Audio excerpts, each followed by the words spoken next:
Estamos todos, ¿verdad? Podemos empezar. Bueno, pois boas noites a todas e a todos. Antes de empezar o pleno ordinario do mes de outubro, como saben, suspendido do xoves pasado porque era a loita oficial polos acontecementos da Dana no Levante, vamos a agardar un minuto de silencio na honra de todas as víctimas e todas as persoas afectadas pola Dana.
Bueno, vamos entonces agora a dar comezo ao pleno ordinario.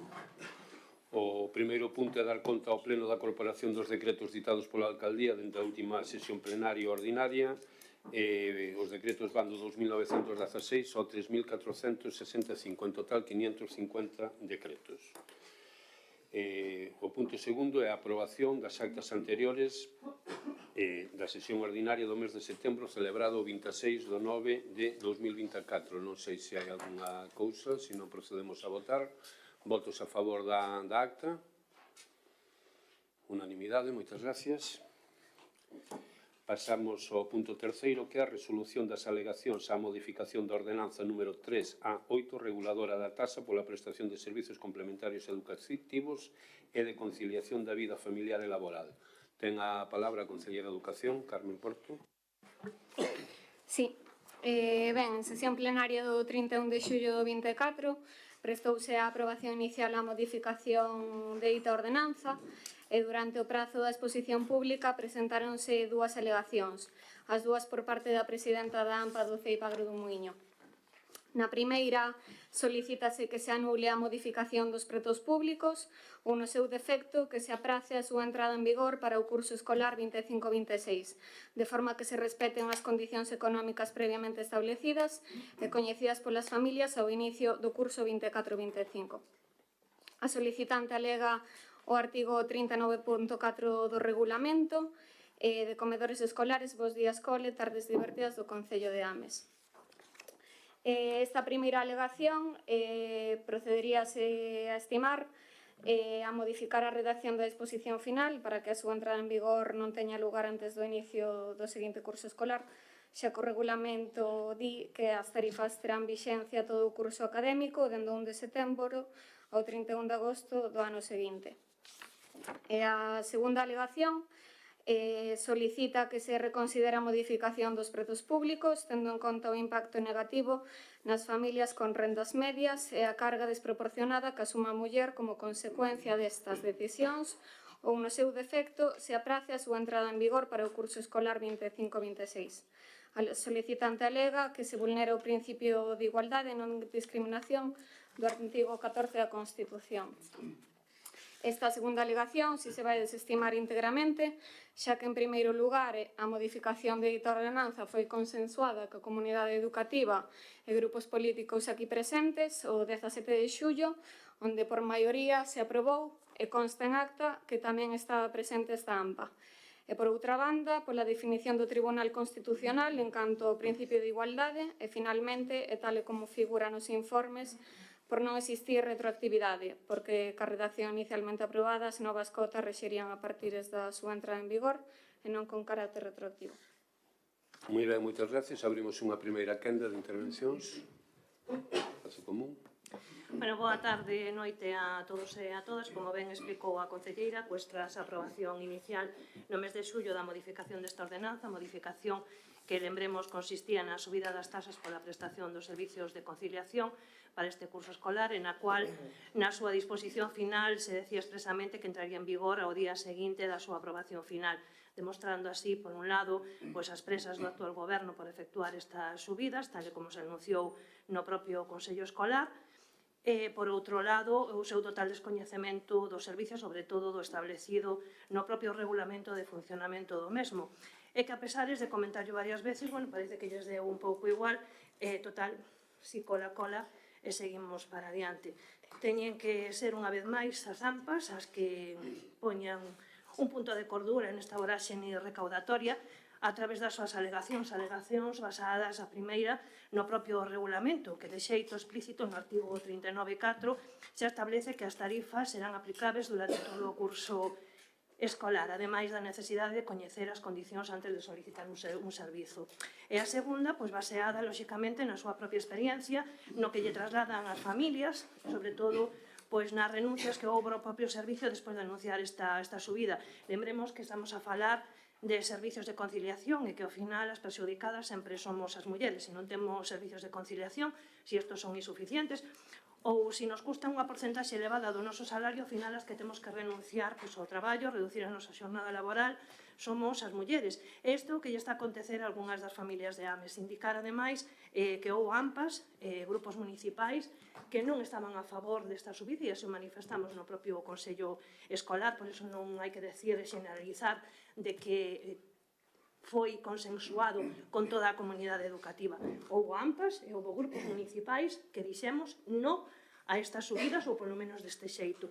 E por todo isto non podemos máis que acoller con agrado a aceptación da primeira alegación, cousa que non pasou así ca segunda, que foi desestimado. Moitas gracias polo BNG. Carlos. Vale.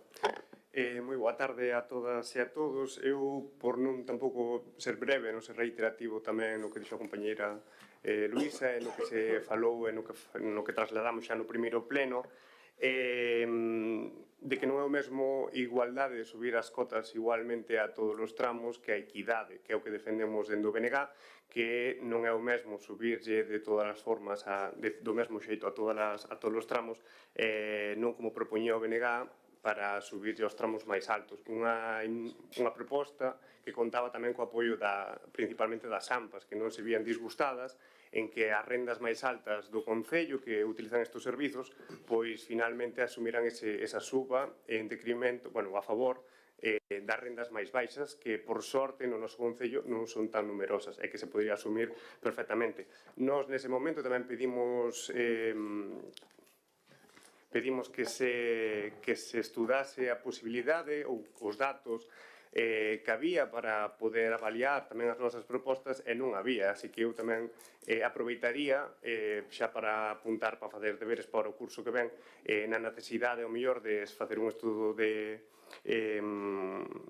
para saber se poderían adaptar as cotas dunha mellor forma. Tamén reiterar que tamén o dixemos no primeiro pleno que se debatiu isto, que dentro do BNG non estábamos en contra de subir estas cotas. Nos entendemos que os prezos cambiaron dende hai anos e que hai que adaptar aos prezos actuais, pero facelo de outra forma. Nada máis, moitas grazas. Moitas gracias polo Grupo Popular. Oliva. Hola, boas tardes, noites a todas e a todas. Eu creo que o que traemos aquí é a resolución dunhas alegacións. Eu creo que o debate sobre a subida ou non dos precios xa o tovemos noutro pleno, co cal se a técnica considera estimar a primeira e desestimar a segunda, pois estamos totalmente de acordo con ela. Por tal, que anunciamos o noso voto favorable. Moi ben, moitas gracias. Carmen. Sí, simplemente recordar que falan vostedes de a voráxine recaudatoria. Recórdolle que o Concello de Ames ten un déficit de 2 millóns de euros no que non se suben as tasas desde o ano 2011. Teño aquí as súas achegas, como ben dixen no pleno ao que se levou esta modificación da ordenanza, recolléronse o 90% delas, desas achegas. Tamén recordarlle que nos tramos de baixada hai familias que van a pagar o mesmo ou incluso menos. Grazas. Moitas gracias. Segunda quenda. Nada, simplemente recordarlle á concelleira que a verdade é déficit de servicio público na mesma frase, sendo unha concelleira socialista, non cae moi ben. Non entendi. Carlos? Nada, simplemente comentar que no punto 3 da proposta o que se vai aprobar hoxe aquí é a ordenanza definitiva, é dicir, ao final imos aprobar hoxe a finalización desta ordenanza. E tamén comentar, porque se me esqueceu, que bueno, aínda que imos votar en contra, nos estamos de acordo coa proposta da AMPA Gradomuiño, aínda que entendemos que é un parche a unha medida que nós non estamos de acordo. Moi ben, moitas gracias. Oliva, Carmen. Procedemos á votación entonces. Votos a favor. Grupo Socialista e Grupo Popular. Votos en contra. BNG. Abstencións. Espazo común. Moi ben, moitas gracias. Pasamos ao punto 4, que é o inicio do expediente da resolución do contrato do Servicio de Axuda no Fogar do Concello de Ames. Ten a palabra a Concelleira de Servicios Sociais, de Benestar Social, Uxía. Hola, boa noite a todos e a todas. E, bueno, facer unha pequena... Empezo a miña exposición tendo en conta que, bueno, o que se vai a falar do servicio do SAF foi aprobado por pleno o día 23 de febreiro do ano 23, vale? E ten unha adxudicación á empresa Os Ventos por 2 anos, podendo prorrogarse anualmente e por máximo de 4 anos, vale? Inician o seu traballo, o contrato co Concello de Ames o 1 de abril do 2023. Despois dun ano de recorrido e despois de moitos traballos coa nosa empresa licitadora, a data do 7 de outubro, a traballadora social do Concello responsable do servicio emite un informe, que é un informe proposta para a resolución do contrato do servicio do SAF do Concello de Ames ante os numerosos incumplimientos deste contrato. Por un lado, pois non se cumplen itens que van reflexados na nosa licitación, non hai unha relación mensual, por exemplo, do persoal que traballa cos servicios directos en Ames, non teñen un proxecto técnico, un documento base que carece de contido, hai enquisas de satisfacción de entre 100, hai uns usuarios do servicio entre 100 e 110, eles fan un sondeo de aproximadamente a 20 usuarios, axudas técnicas obrigatorias que por anualidade teñen que poñer en máximo de 7 días se incumplen, deciden unilateralmente e sen notificación ao Concello facer a suspensión desas axudas técnicas. A empresa mensualmente ten que remitir a responsable do servicio un listado actualizado de axudas e, bueno, pois que deciden eles unilateralmente que non van a mandar.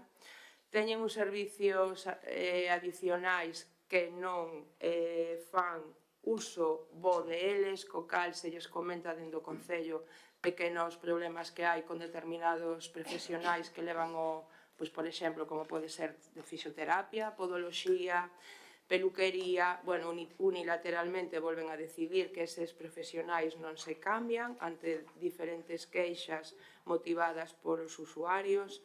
Os plans de formación Perdón, non un momento, están... Xia. Son 2 minutos, dispostas aínda 2 exposicións máis. Vale, perdón. Vale. Bien, todo isto está motivado a que dende o Concello de Ames se faga unha proposta de resolución do servicio porque vemos que incumplen con contrato firmado pois con este Concello. Moi ben, moitas gracias. Abrimos unha primeira quenda. Luisa. Bueno, boa tarde, noite outra vez. Tal e como queda reflectido no informe da técnica dos servizos, incomplementos por parte da empresa son reiterados e graves, polo que sabemos xa non só son estes estes incumprimentos, senón que tamén incumpren as súas obrigas cas traballadoras do servizo. Como todos e todas sabemos, o SAF é un servicio moi sensible para os destinatarios do mesmo, persoas vulnerables que precisan del para poder manter a súa autonomía ou incluso para tarefas tan importantes como son o propio cuidado persoal, polo que este servizo ten que ser prestado cas mellores condicións e nas mellores garantías, algo que non estaba a acontecer, polo que por esta banda estamos totalmente de acordo con que o Goberno inicie este trámite de resolución do contrato. O que xa non nos queda tan claro, e así tamén o trasladamos nas propias comisións, son os tempos e as formas que se barallan. Por un lado, teñen vostedes pendientes un contencioso ca empresa e por outro, aínda non se iniciou a nova licitación, co cual as nosas dúbidas sobre este tema é como se garantirá a prestación do servicio e, sobre todo, en que condicións.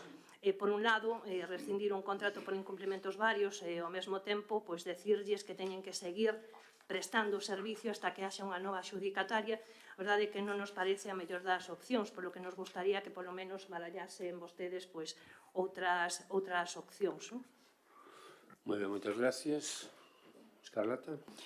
Ola, moi boa noite a todas e a todos. Pois eu, reincidir un pouquiño no que xa comentou a concelleira, que tendo en conta esos incumprimentos por parte da concesionaria, das obrigas recollidas tanto no prego de cláusulas administrativas como de prescripcións técnicas, ademais de incumprirse obrigas cualificadas como esenciais, pois, lóxicamente, estamos a favor desta resolución. Concordamos con Luisa, si é certo que xa se transmiteu unha comisión, incluso, a secretaria municipal decía que era o xeito que la atopaba máis acaído, pero nós tamén compartimos con Espazo Común esa preocupación polo servizo que se ten que seguir prestando con esta empresa e se agora mesmo está facendo nas condicións que o fai, pois entendo que cando este expediente avance a resolución deste contrato, pois me parece que poida perxudicar os usuarios e as usuarias dun servizo tan sensible como é o da axuda no fogar, pois, compartimos esa preocupación e que se tramite todo isto do mellor xeito posible. Se ten que tramitarse a licitación, que se faga canto antes, pois un pouco, como decimos, por eses usuarios e usuarias. Moitas grazas. Moi ben, moitas gracias. María Oliva, Partido Popular. Hoxe teremos o pleno o inicio do expediente de resolución do contrato de servicio de axuda ao fogar. E antes de entrar en iso, compre recordar que no primeiro momento esta licitación estivo chea de problemas. O 28 de xullo de 2022, o pleno aprobou por unanimidade o inicio do expediente de licitación. En este acordo plenario non se incluiu na delegación na Xunta do Goberno local a delegación de competencias como órgano de contratación a excepción da adxudicación do contrato. Este feito fixo que o 29 de novembro de 2022 se tivese que celebrar un pleno extraordinario urxente para validar os trámites realizados pola Xunta do Goberno local, xa que tras a exclusión da empresa clasificada en primeiro lugar por carecer de solvencia técnica e profesional, esta presentou un recurso especial en materia de contratación ante o Tribunal Administrativo de Contratación Pública de Galicia. Este recurso da empresa foi estimado polo Tribunal, polo que tivo que ser readmitida no procedimento e finalmente foi a gañadora da licitación. Agora, case 2 anos despois, o Goberno trae a pleno a resolución do contrato por incumprimento do mesmo, entre os que destacan, como ben dixo a concelleira, o incumprimento de prestar axudas técnicas que se teñen que poñer a disposición das persoas usuarias de forma obrigatoria, prestación de servicios adicionais e falta de plans de formación e divulgación. Dentro dos informes tamén fálase, como ben dixo, da enquisa de satisfacción que a empresa só realizou 14 entrevistas, pero tamén di que o Departamento de Servicios Sociais, ao longo do mes de abril de 2024, tamén realizou unha enquisa a 115 de 216 usuarios. Eu creo que outro día a miña compañeira, creo que foi Merche, na comisión pideu se podían remitirnos unha copia da mesma, e dixeche que non había. E gustaríanos se nos a podeses remitir. Moitas gracias. Moi ben, moitas gracias, Uxía.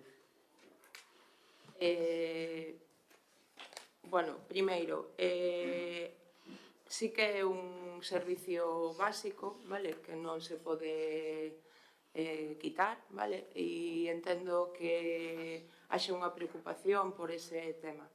En agosto se sacou por decreto da alcaldía un contrato menor co fin de adiantar moito o tema da licitación da empresa que poida vir a sustituir.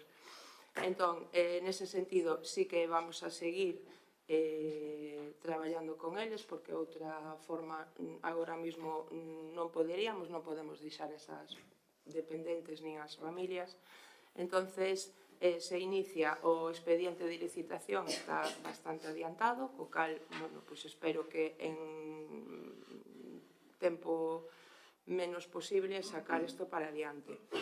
A enquisa que me está preguntando compañeiros do PP non a podo ter porque non a teño no meu... non o teño a que fixemos no Concello, vale?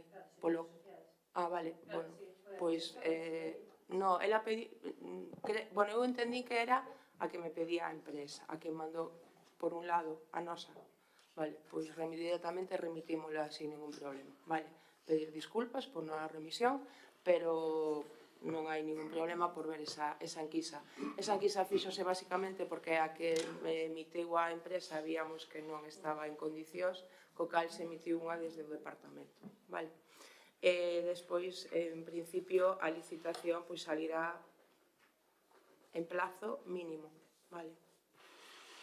Moi ben, moitas gracias. Segunda quenda. Luisa? Nada, simplemente comentar que, bueno, que non, a verdade é que non me queda ninguna dúbida, non teño ninguna dúbida sobre a diligencia neste tema da técnica que leva o servicio. Me consta e sei que pola súa banda porá todo o posible da súa parte para que se garanta no posible pois a prestación do servicio nas mellores condicións posibles, pero, bueno, me gustaría recalcarlle ao Goberno, sobre todo á concelleira, que estuvera, sobre todo, pendiente de que a empresa, durante este tempo, porque todos sabemos que a licitación, aínda que este adiantada, pues, aínda ten que vir a pleno, ademais é un procedimento armonizado, co cual ten uns prazos especiales de contratación, e demais, sabemos perfectamente que posiblemente nos estamos poñendo un ano vista que pode ser moi duro, moi difícil, tanto para a técnica que leva o servicio como para os traballadores do servicio, como sobre todo para os propios usuarios que ao final son os máis perxudicados, co cual, bueno, simplemente insistirlle en que este vixiante, que intente na medida do posible que as condicións sexan as mellores e as máis óptimas, e, desde logo, terá todo o apoio de Espazo Común neste tema, porque sabemos o problema que existe ca empresa e, sobre todo, sabemos perfectísimamente en que consiste o servizo e, sobre todo, nas condicións que hai que prestalo. Moi ben, moitas gracias. Escarlata, Oliva, Uxía. Procedemos a votar, entonces. Votos a favor. Unanimidade. Moitas gracias. Pasamos agora ao punto 5, que é a modificación do anexo do cadro de persoal do orzamento de Apple integrado no orzamento xeral do Concello para o exercicio 2024. Ten a palabra o Concelleiro de Servicios Básicos, Gustavo. Boas noites a todas e a todos. Neste punto traemos unha modificación do anexo do cadro persoal da Apple, que xa foi aprobado no Consello de Administración o día 7 do mes pasado, de outubro. Concretamente son 3 correccións que se traen a pleno. Eliminar do posto de xerente o grupo profesional 5 porque é un alto cargo, non é persoal laboral, e aumentar o porcentaxe dun traballador do posto de auxiliar administrativo que tiña un 62,5 de xornada laboral e pasarlle ao 100%, e modificar o grupo profesional do posto de xefe de servicio, que aparecía como un grupo 4 e pasaríase a un grupo 6. Estas modificacións, como dixen antes, xa foron aprobadas no Consello de Administración, pero como o anexo de personal foi aprobado en pleno, ten que vir a pleno para a súa aprobación. Gracias. Moi ben, moitas gracias. Abrimos unha primeira quenda. Nada, como ben dixo o concelleiro, algo aprobado xa polo Consello de Administración da Apple, aínda que non co voto favorable de absolutamente todos os membros do Consello, polo tanto, o noso sentido do voto neste punto será o mesmo que tivemos no Consello de Administración. Moi ben, moitas gracias. Por parte do BNG, Boa noite a todos e a todas. O primeiro que queremos indicar é que a municipalización da auga no Concello de Ames temos o respaldo unánime da corporación. No BNG sempre defendemos, tanto no pleno como en declaracións públicas. Pero consideramos que a municipalización nace eivada, primeiro, porque a persoa na que recae actualmente a xerencia da EPEL foi parte implicada no proceso de municipalización. tanto como membro da Comisión do Ciclo Integral da Auga, como coordinando e seguindo o proceso de municipalización, participando no expediente. Na ceibada, segundo, porque no Consello de Administración non formou parte nas 3 primeiras sesións o actual delegado de persoal, como indica o artigo 8 da composición do Consello de Administración, dos estatutos, que di que ten que ser un representante delegado de persoal da EPEL. Posteriormente, convocouse irregularmente polo presidente da APEL unha votación de traballadores e traballadoras para escoller representante. Eu, en máis de 15 anos que levo como delegado de persoal, nunca vin que a patronal convocar unhas eleccións para escoller representante de traballadores e traballadoras.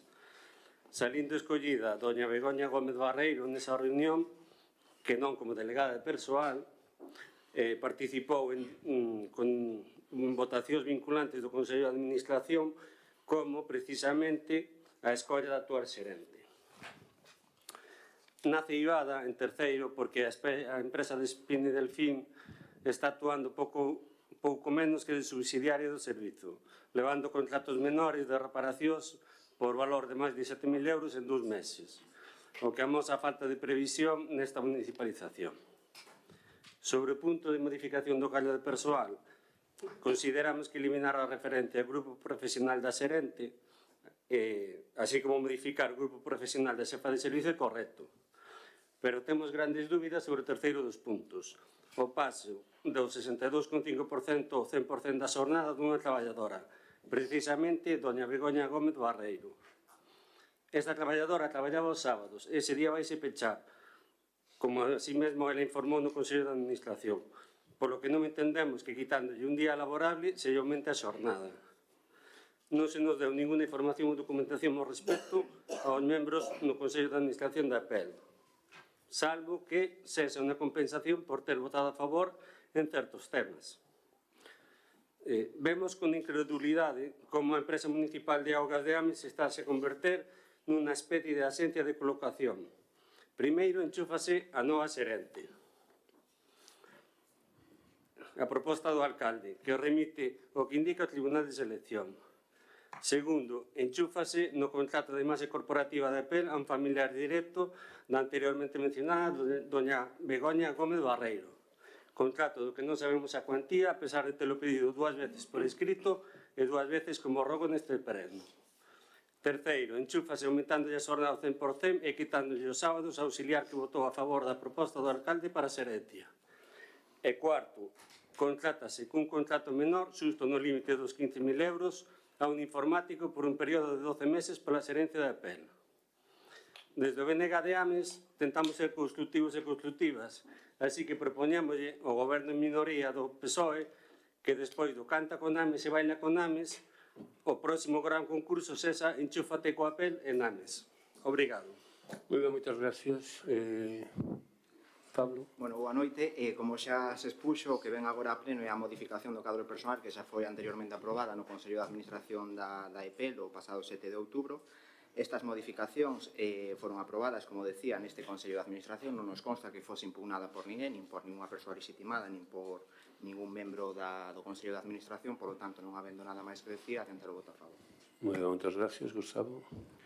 Sí, a verdad que responderlle ao responsable do UNG é un pouco complicado, porque creo que isto é unha apelación a ir a un xuicio máis que facelo aquí no pleno. Vai usted a un xuicio, denuncie, e xa saberemos o que pasa.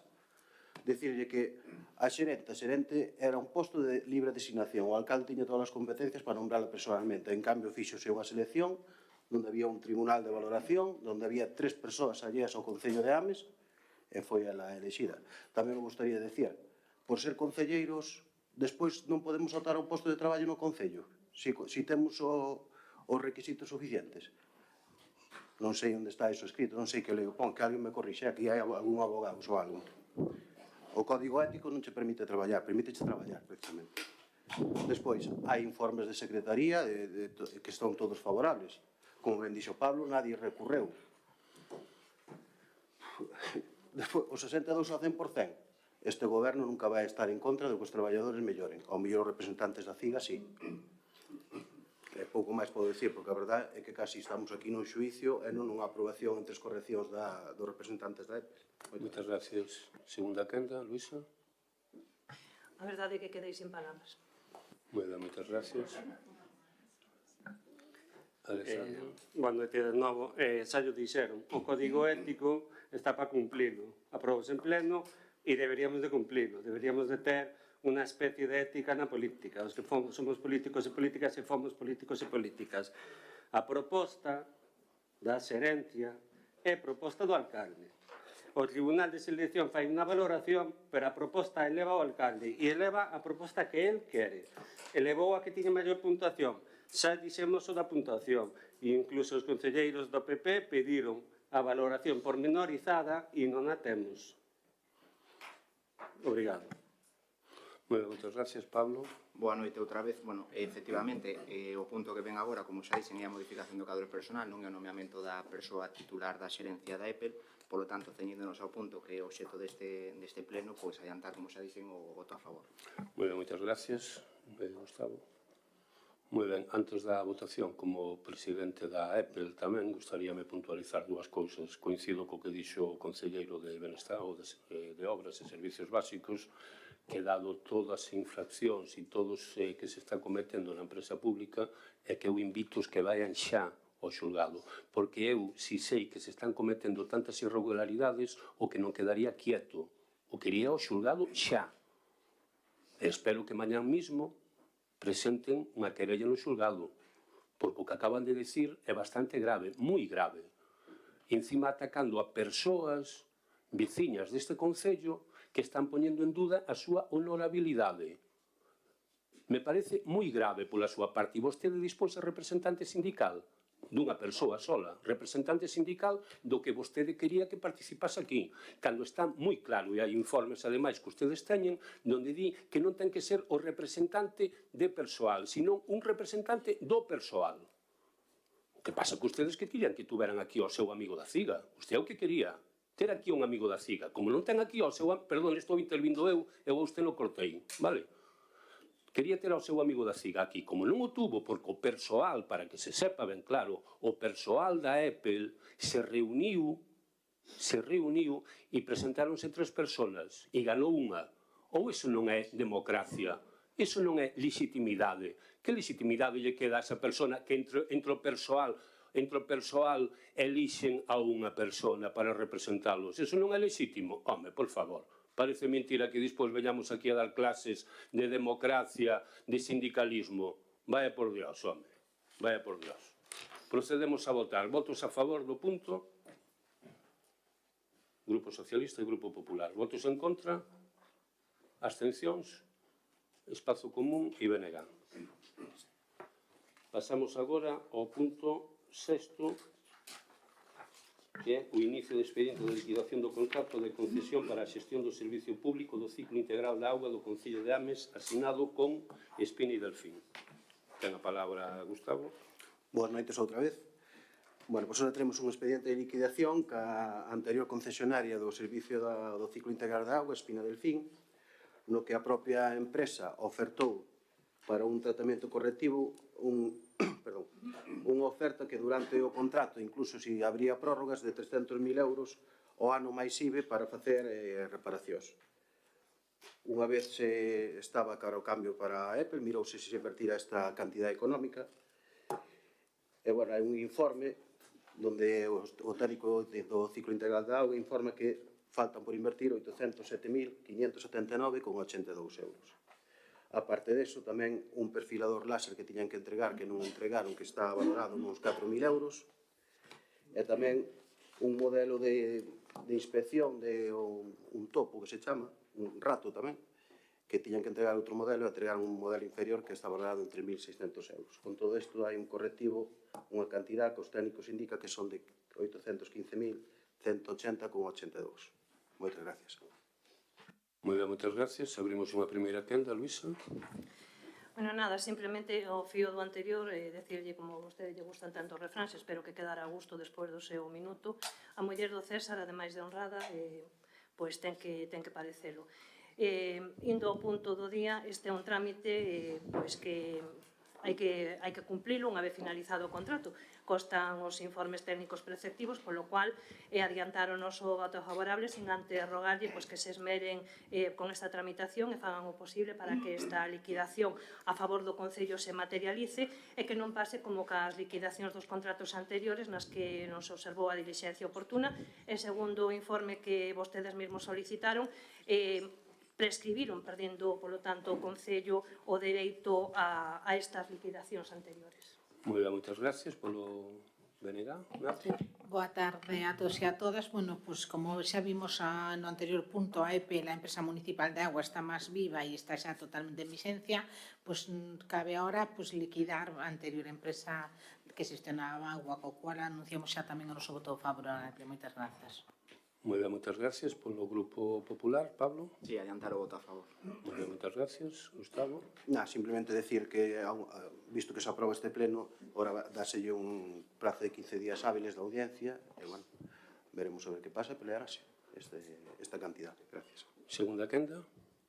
Luisa. Nada, simplemente recordar o que pasou cos anteriores contratos de liquidación e, polo tanto, que este vixiante e que se cumplan os prazos. Moi ben, moitas gracias. Nati. Pablo. Antes de votar, dicirlle que os refráns a min gustanme moito, pero tamén lle recomendo que hai que aplicalos todos. Non só dicirlles aos demais, sino aplicalos todos. E cando facemos nombramentos, ao mellor, ter cuidado que nombramos e queremos aplicar esos refráns. Procedemos a votar. Votos a favor. Unanimidade. Moi ben, moitas gracias. Pasamos ao punto 7º, que é elección de xuíz de paz titular do Concello de Ames. Ten a palabra o concelleiro Víctor Fernández. Sí, moi boa noite a todas e a todos. Bueno, na pasada sesión plenaria do mes de setembro prestouse a aprobación por parte da Corporación o inicio de expediente para a elección de xuíz de paz titular do Concello de Ames, prestándose máis aprobación ás bases de dita convocatoria. Unha vez publicadas e final o prazo de presentación de candidaturas, foron 4 as persoas que se presentaron as mesmas, 4 persoas cumplían os requisitos, pero tendo en conta que os criterios para elixir xuíz de paz son, en primeiro lugar, ser graduado en Dereito, así como o propio currículum profesional que presenta as persoas candidatas. Hai unha persoa que é graduada en Dereito, en concreto Pablo Xosé Pouso Iglesias, e que, por tanto, que se propón como xuíz de paz titular. Moi ben, moitas gracias. Abrimos unha primeira quenda. Luisa. Nada, visto o expediente que esta persoa é a única que reúne o criterio de ser licenciado ou grado en Dereito, anunciar, polo tanto, o noso voto favorable. Moitas gracias. Polo PNG. Sí. Boa noite de novo. Simplemente indicar que a legitimidade tamén parte da legalidade. Se unha reunión non está legalmente convocada, non ten legitimidade. Anunciar o voto favorable. Moi ben, moitas gracias. Polo Grupo Popular. Sí, adiantar o voto a favor. Víctor. Segunda quenda. Votamos entonces, votos a favor. Unanimidade, moi ben, moitas gracias.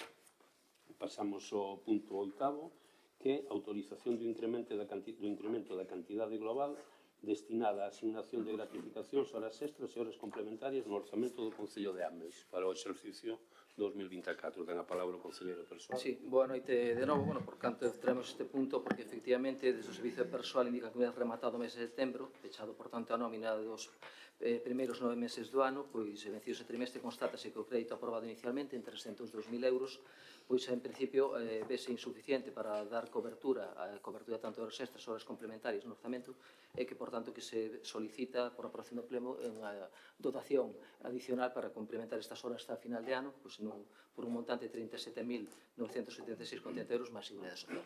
Moitas gracias. Abrimos unha primeira quenda. Luisa. Que o Concello de Ames foi medrando en todos os ámbitos e que as estruturas non se foron adecuando ás necesidades, incluso de persoal, é algo que non se lle escapa a ninguén. Que o noso Concello precisa de máis persoal, pois é algo innegable, como tamén é o informe de intervención respecto a este punto. Informe que hai que decir é desfavorable ao aumento da cantidade asignada no orzamento para facer frente ás gratificacións e horas extras do personal. Informe co que podemos estar máis ou menos de acordo en algúns dos puntos, pero que no fondo pon de manifesto dúas cousas que xa se comentaron. Por un lado, a falta de persoal e, por outro, a mala xestión ou a inexistencia dunha política en materia de persoal nos últimos anos. Como pon de manifesto este informe, o que temos un sistema de fichaxe, por certo, contratado non fai moito tempo, que non sirve para o máis elemental, que é elevar precisamente o control horario.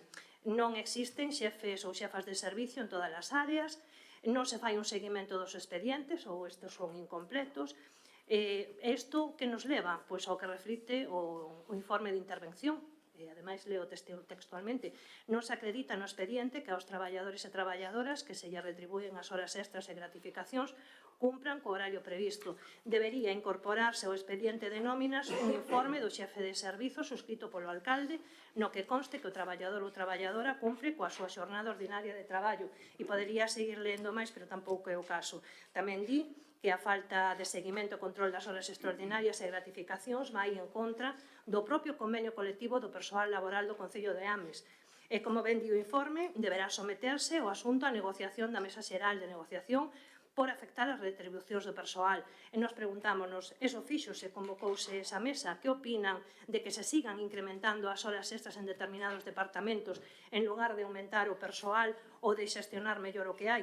Dende o goberno local, pois non se están a facer os deberes en materia de persoal, a pesar de ser advertidos continuamente. Non hai unhas instruccións claras. As compensacións polos traballos realizados fora da xornada ordinaria pois non sigan un criterio uniforme. Nos servicios é compensación exclusivamente económica, noutros é o 50% entre descanso e retribución, noutros é totalmente en descanso e se dá a paradoxa de que algúns dos servizos a uns traballadores dáselle o 50% e a outros según o demande. Existen postos, ademais, que levan aparellada unha disponibilidade horaria e esas horas xa están valoradas na súa retribución, pero tampouco consta no expediente que xa as consumiran. E o informe de intervención sigue así enumerando determinados casos. Hai que cumplir co bo e co malo. E así, como se incrementan os salarios conforme a normativa aplicable ou se aprobou unha instrucción horaria pasando de ter unha xornada laboral de 37,5 horas a 35 horas semanais, tamén hai que cumplir cos límites fixados no artigo 1 do propio Real Decreto 861/1986 de 25 de abril. E isto non é porque tampouco se está traballando no seguimento do controle das gratificacións e das horas extras e das horas complementarias, que lembremos que en algúns servicios máis que horas extras xa son horas estruturais, polo que instamos ao Goberno a que revise todas estas eivas e que a solucione canto antes, xa que ter unha verdadeira política de persoal redundará nun mellor benestar para os traballadores e traballadoras do Concello, o cual repercutirá tamén nunha mellor calidade dos servizos. Moi ben, moitas gracias. Escarlata. Boa noite de novo. Eu na mesma liña de Luísa, pois gustaríame facer unha pequeniña análise tamén do que significa esta necesidade crecente de horas extra. Eu creo que, por un lado, amosa unha mala planificación, lóxicamente inevitable, seguramente, por todas esas necesidades que hai nos servizos e esa escaseza de persoal. Polo que nós tamén imos a pedir que dende a área de persoal, por favor, se realice un exhaustivo estudio das necesidades de cada departamento e se inicien os trámites para a dotación de persoal en todos os servizos en que sexa preciso. En relación a isto, non podo desaproveitar a oportunidade de compartir aquí no pleno con todos vos a sorpresa do noso grupo ver como o día 4 de novembro, precisamente falando de emprego público, aparece publicada na prensa a oferta de emprego público do Concello de Ames, sen antes estar publicada no BOP, como sería o lóxico e o prudente. Pero, bueno, sí que é certo que este feito vai un pouco en coherencia coa política de publicidade e propaganda que está caracterizando a este goberno en minoría do Partido Socialista. Tamén creemos que podería ser interesante o respecto deste punto e tendo en conta que se está traballando en modificar esa RPT, pois valorar o incremento de xornada de algúns postos de traballo que están a media xornada, como por exemplo os PSXs de comedores, que tírase da bolsa de horas extra e ademais son de difícil cobertura precisamente por ser de media xornada e este feito fai que moitas veces haxa que tirar de empresas privadas. Xa para rematar, igual que dixo a nosa compañeira Luísa, pedimoslle tamén ao Goberno Socialista que o criterio que empregue para a compensación das horas extras en canto a desfrutalas ou cobralas sexa o mismo, por favor, para todos os traballadores municipais, máis alá das necesidades que haxa en cada servizo, pero que non haxa traballadores de primeira e de segunda. Moitísimas grazas. Moitas gracias. Polo Grupo Popular, José Ramón. Moi boas tardes. Adiantar o noso voto a favor. Gracias, Víctor. Sí, bueno, moi boa noite de novo. A verdade que é sorprendente algunhas declaracións. É sorprendente algunhas declaracións. O primeiro, un pouco de respeto aos traballadores e traballadoras, que todos os traballadores son de primeira. Non sei se antes non o eran, porque hoxe traemos aquí un incremento en 37.000 euros, por certo. Desde que eu sou concelleiro, desde o ano 2019, trouxemos incremento da cuantía das horas extras todos os exercicios. En algún creo recordás que hasta 2 veces. E vostedes aprobaban as horas dos seus traballadores e traballadoras cos mesmos criterios que veñen aquí. Cos mesmos criterios que veñen aquí, Claro. Agora nos poñemos estupendos. Antes parece ser que se podían dar si con tempo ou con si non. Depende o que. Pois mira, é o mesmo criterio que había antes. Non mudou en nada. Despois, respecto do informe que fai a intervención, eu non vou cuestionar o informe de intervención, faltaría máis, pero tamén precisar as cuestións respecto das cuestións materiais e no fondo no que entra. Sí que o informe de intervención, por certo, no mesmo sentido de todos os informes de intervención desde que eu son concelleiro e trouxemos aquí o incremento das horas extras, se manifestaba respecto da cuestión de xustificación material das horas extras. É dicir, que a mellor non estaban suficientemente definidas en cantos exemplos que se poñe aquí de como se xustifican. Non cuestionando os traballadores, como se fai aquí. Eu quero dicir as propias conclusións do informe de intervención que di que se establece un reparo a este incremento por incumprir os límites fixados no artigo 7 do Real Decreto 861 de 86, polo que establece o réximen de retribución dos funcionarios de administración local. Non fala que se pague esa intervención polo feito de como se justifican as horas, sino simplemente porque nos incrementamos no máximo legal da cuantía. É certo, volvo a insistir, como noutros anos. Non variou en nada. Seguimos tendo esta necesidade de incrementar estas horas? Sí, porque un orzamento, incluso no capítulo 1, é unha previsión. E facemos as previsións en función do que esperamos executar ese ano. En moitos anos temos máis incremento de cuantía. Por qué? Porque se fan moitas cousas. E a xente responde e a xente traballa. E a xente se lle remunera. Porque merece. Esa é a cuestión, non é outra. Ora, queremos cuestionar a xestión de personal? Bueno, adiante, podemos cuestionar de todas as áreas. Eu quero decir aquí, seguindo as áreas que sigue o mesmo patrón de outros anos, que hai áreas, por exemplo, promoción cultural, que xa leva gastado 8.200 euros, unha previsión de 7.200, xa está por riba, non de outras, sigue o mesmo patrón que outros áreas. Servicios complementarios e educación, igual, 9.400 sobre 7.600. É dicir, que quero dicir con isto? Variouse algo? Non, porque os patróns de execución das actividades programadas por este Concello, como xa se discutiu no seu momento no Estado de Concello, como se discutiu no seu momento cando falábamos do orzamento para o ano 24, é o mesmo. Só que incrementamos as actuacións. E claro, hai que retribuirlo. Fixemos unha previsión e non chegamos a ela. E por eso metemos o pleno. Simple e llanamente. Moitas gracias. Moitas gracias. Abrimos unha segunda quenda. Luísa. Mire, cada un ele interpreta os informes como lle parece. Despois, si por respeto aos traballadores e traballadoras entende que teñan que facer máis horas extras, mal vamos. Non creo que ningún traballador ni ningunha traballadora pois este moi a gusto facendo horas extras, nin pretenda facer máis horas das que lle son necesarias, senón que me imagino que preferirían e lles gustaría e que houvese máis persoal e non tuveran que facer tantas horas extras. Por outro lado, faga política en materia de persoal, planifique, modifique o que sexa necesario e intenten aumentar o persoal que todos sabemos a falta que fai. En canto aos criterios, sabe vostede perfectamente que sempre estuvo encima da mesa a unificación destos criterios e o falamos moitísimas veces. Por lo tanto, pregúntolle como concelleiro de persoal que fixo nestos 4 anos para non modificalos. Moi ben, moitas gracias, Escarlata.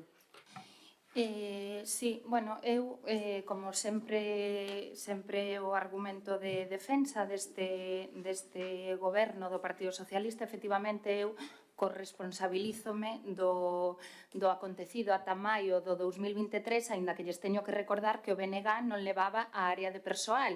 Sen embargo, vostede si está no segundo mandato no que leva a área de persoal. E non o digo eu, é que xa dixo usted, non variou en nada. Precisamente, que se está avanzando en materia de persoal?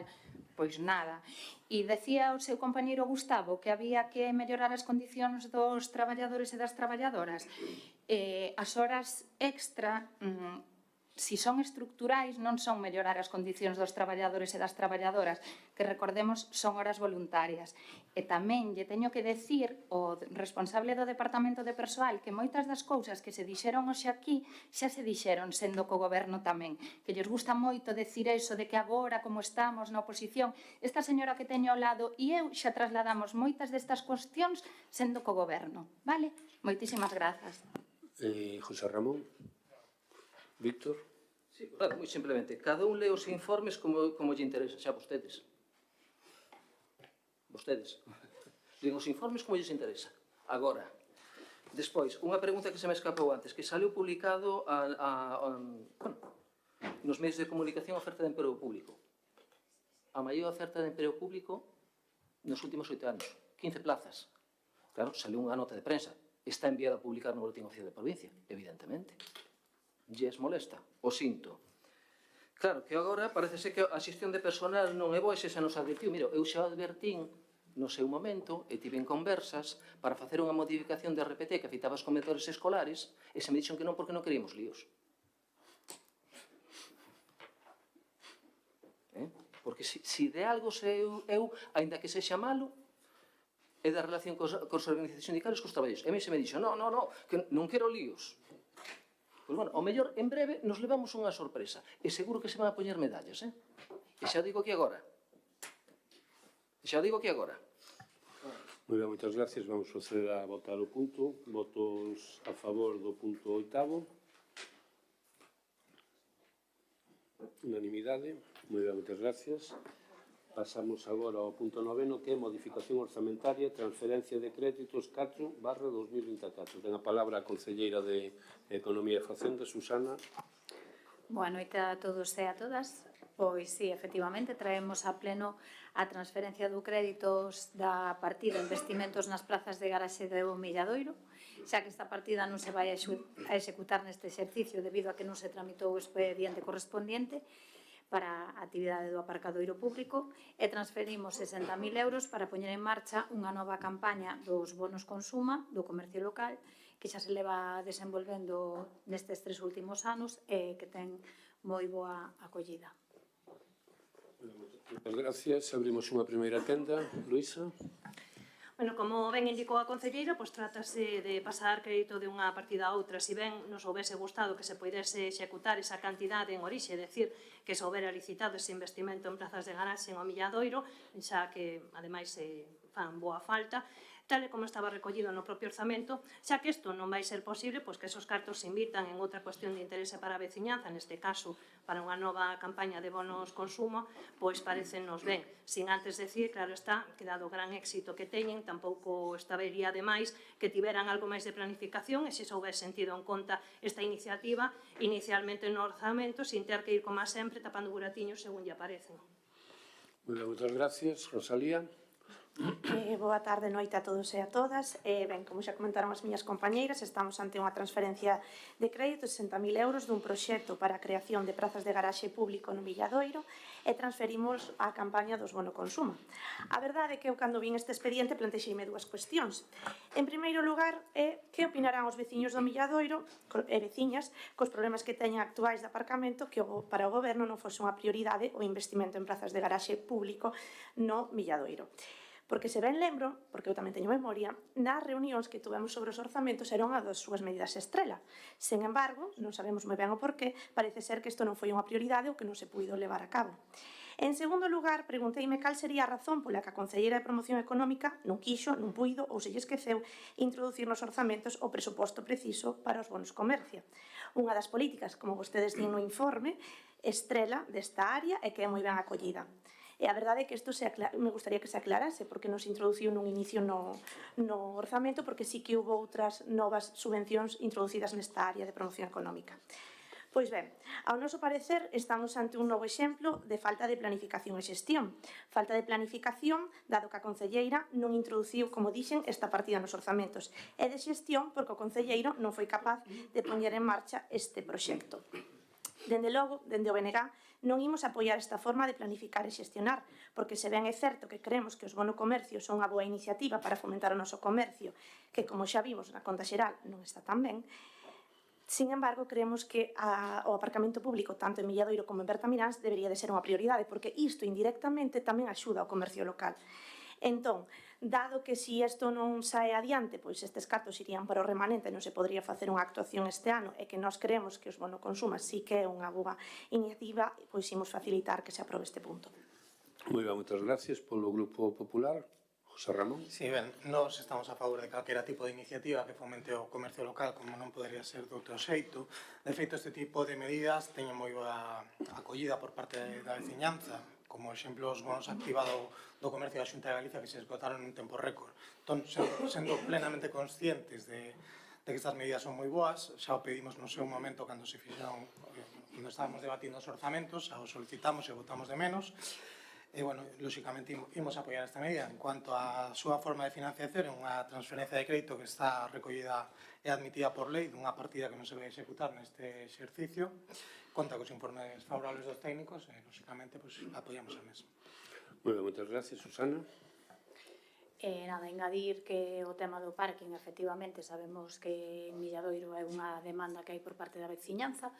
Que non se execute esta partida non quere decir que non segamos traballando nela, porque a verdade é que é unha ardua labor por parte do concelleiro que xestiona a área.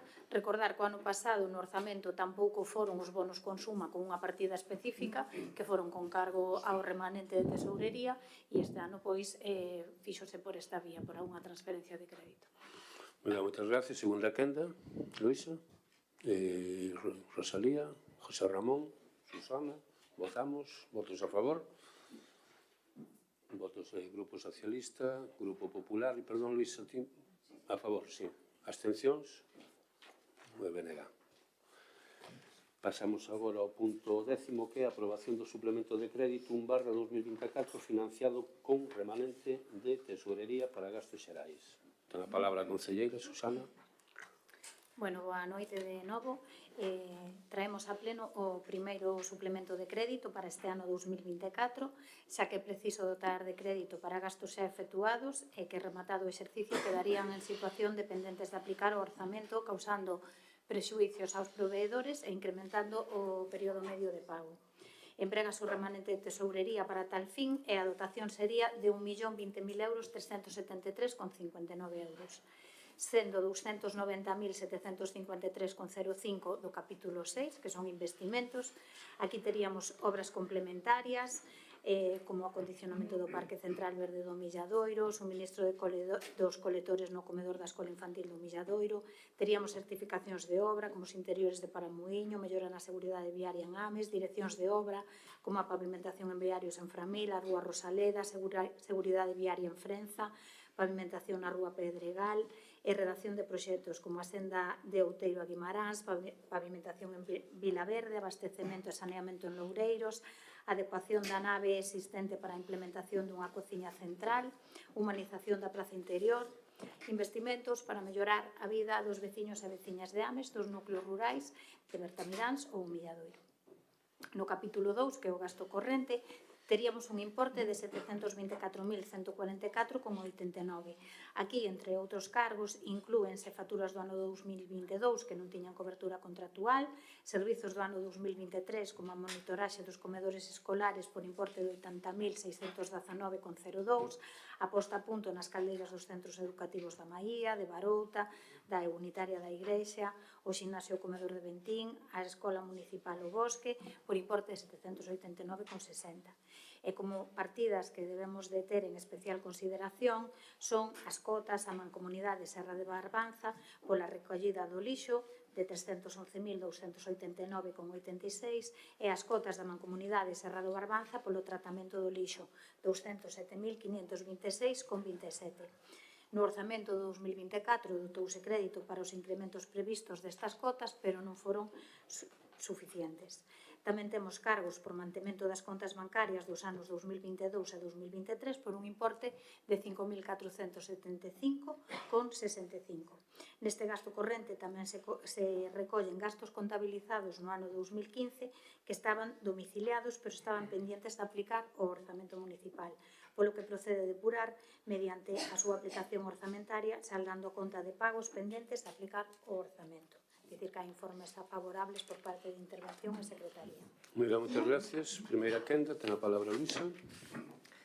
Bueno, pois en canto a este punto, pouco que decir a parte de que é unha nova mostra da falta de planificación deste goberno, e non o digo eu, tamén ven no informe de intervención un novo saqueo que deixa a Caixa de Tesourería prácticamente baleira para pagar gastos que se realizaron no 2023 e que non tiñan consignación orzamentaria ou cobertura contractual. Estamos a falar nada máis e nada menos que de 1.020.000 euros, que tal e como indica o propio informe de intervención, a súa tramitación lévanos a incumprir o principio de estabilidade orzamentaria e a regla de gasto a finais deste ano 2024.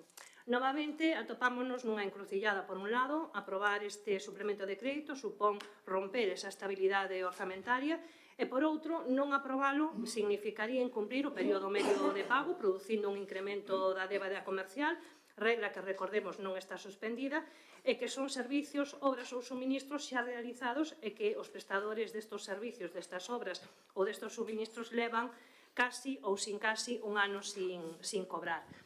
O que, ao final, nos leva ao que vimos poñendo en riba da mesa desde hai tempo, e que a propia intervención municipal pon de relevo que non é máis que o que di textualmente, e volvo a repetilo, a falta de planificación e a falta dun orzamento adecuado ás necesidades concretas de cada exercicio, o que demostra xa non só a falta de planificación, sino tamén a inexistencia dun proxecto serio e real por parte deste goberno.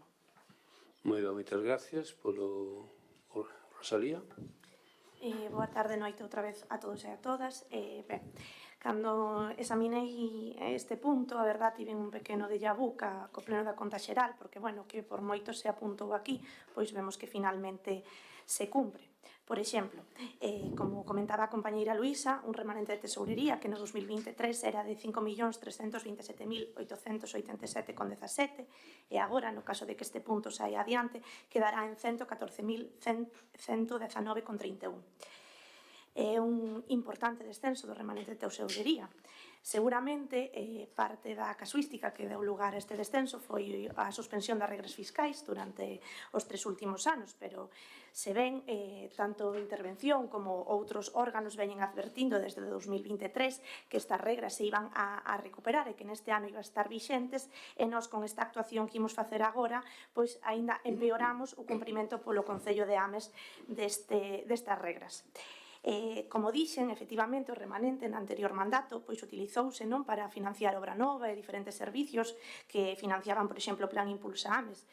Desta quenda non é así, posto que como a previsión é que se incumpran as regras fiscais, pois non se pode utilizar o remanente de tesourería para obra nova ou para inversións ou servizos. Unha pena, porque había certos servicios prometidos á veciñanza con este cargo. En resumo, vamos a dicir a verdade aos veciños e ás veciñas. As previsións dos datos económicos financeiros do Concello non son bons. E cabe a posibilidade que o Concello teña que realizar un plan económico financiero. Si isto ocorre, en función do resultado deste plan económico financiero, no caso de que se demostre que o Concello non ten capacidade de financiamento, vostedes van ter que recortar o gasto ou subir os impostos para incrementar os ingresos. E, sinceramente, eu non estaría nada orgullosa de que o seu gran logro da xestión da área económica sexa o incumprimento das regras fiscais. tras 8 anos dun goberno progresista, onde é verdade que vostedes non levaban esa área, donde se conseguiu reverter a mala situación económica que traía o Concello do anterior goberno do Partido Popular, pois agora volvemos ao incumprimento das regras fiscais. Eu, dende logo, non me vou a poñer a debatir aquí, é certo que non todos os grupos estamos a favor destas regras fiscais, pero é a lei e hai que cumprila. Entón, o que tenemos que facer é loitar nas canles que sexan porque estas regras se modifiquen, pero non incumprilas, porque isto é malo para o noso Concello. Pero ben, xa remato, aínda que no BNG non compartimos esta forma de planificar e xestionar a área económica do Concello, dado que está en función de que se aprobe este punto, pois vai a ir o período medio de pago e o pago a proveedores, pois obviamente temos que facilitar que isto saia adiante. Moi ben, moitas gracias polo Grupo Popular. Sí. Ben, bueno, é unha realidade incuestionable que estamos ante gastos inaplazables, polo tanto temos que facer fronte aos mesmos. Claro, non vamos deixar de pagar a proveedores con todo o que lo conleva, como por exemplo o aumento dos xuros de demora. Entón recurrimos a un instrumento como é o suplemento de crédito que está permitido na Lei de Facendas Locais. Ainda que a maior parte deste suplemento se nos vai nas cuotas da Serra do Barbanza, como veremos en puntos posteriores, pero hai unhas cuestións que non podemos deixar de abordar. En primeiro lugar, hai máis de 300.000 euros de gastos que non tiñan consignación orzamentaria. Que o que amosa isto? Pois algo que non é novo, é algo do que xa temos falado cada vez que traemos un suplemento de crédito a este pleno, que é unha falta de planificación orzamentaria que, como ben se dixo aquí, pois tamén está reflectida nos informes dos técnicos, que, como xa digo, non é unha cuestión nova. Pero cun aliciente desta vez é que, efectivamente, como tamén se dixo aquí, deixamos o remanente de tesourería, que para a xente que nos vexa, que sepa basicamente que son os aforros cos que conta o Concello, pois pasa dos 5 millóns que tiñamos o ano pasado a apenas 100.000 euros se hoxe queda aprobado este suplemento de crédito. E que quere dicir isto? Pois que, efectivamente, se temos calquera tipo de imprevisto, só contamos con 100.000 euros no peto. Estou falando de imprevistos que non son tan imprevistos, porque temos algunha demanda en riba da mesa, como a da empresa do centro multifuncional, de varios cientos de miles de euros, que en caso de que perdamos e teñamos que devolver, que imos facer? Pois temos un problema. Efectivamente, ou temos que recortar os gastos, ou temos que subir os impostos, ou temos que endebedarnos. Calquera dos escenarios, dende logo, non é desexable. Entón, temos que poñer isto en riba da mesa porque é unha problemática que teñen que saber os veciños e que a nos, a verdad, que nos preocupa bastante. E nada máis, moitas gracias. Moitas gracias, Susana. O suplemento de crédito efectivamente non é algo que este goberno inventara, que xa se leva facendo ano tras ano. Este é o primeiro que traemos no 2024. Estamos en novembro, rematando o ano.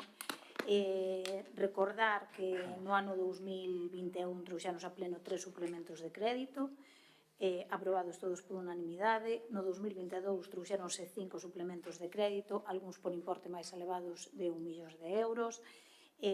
No 2023, 3 suplementos de crédito, o primeiro con data 11 de maio, que se aprobou por unanimidade, e os dous seguintes, onde gobernábamos xa en minoría e tuvo a abstención do BNG e do Grupo Espazo Común. Non traeremos nada novo. Con respecto ao tema das reglas fiscais, efectivamente, agora mesmo están en suspensión e xa que podemos aproveitarnos de que podemos aplicalo neste suplemento de crédito, así o facemos. Se volven a instaurarse, pois teremos que revisar todo, teremos que guardar, como se suele decir, e non poderemos facer este efeito que ahora mismo estamos facendo. Traemos a pleno este suplemento de crédito financiado con remanente de tesourería para gastos xerais e simplemente esa é a nosa intervención. Moitas gracias. Segunda quenda. Nada, simplemente, decirle a concelleira que a verdade esperaba un pouquiño máis de vostede, non esta pobre xustificación, simplemente deixar unhos datos. Por un lado, unha caixa baleira, máis de 300.000 euros sin consignación orzamentaria, falta dun orzamento adecuado ás necesidades.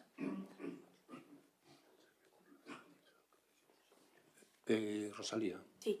Perdón, que o mellor non me expliquei ben. Eu non estou en contra do suplemento de crédito ou da cantidade de suplementos, senón na cantidade na que queda o remanente de tesourería e que isto implique que o Concello de Ames, porque o pon a interventora no seu informe, faga máis complicado o cumprimento das regras fiscais neste exercicio e que eso poida levar a cabo, porque eu creo que non estou contando ninguna mentira, sino que me corrixan, que se incumprimos as regras fiscais hai que facer un plan económico financiero, ese plan económico avalíase, entón en función do resultado, no caso hipotético de que saia que o Concello non ten capacidade de financiamento, vai haber que recortar os gastos ou ingresos. Non é que este en contra da figura do suplemento, nin da cantidade. Xa sei que en outros exercicios se trouxeron máis, o sea, suplementos máis grandes, pero, repito, tamén se debía a que o remanente de tesourería era maior que o que hai agora.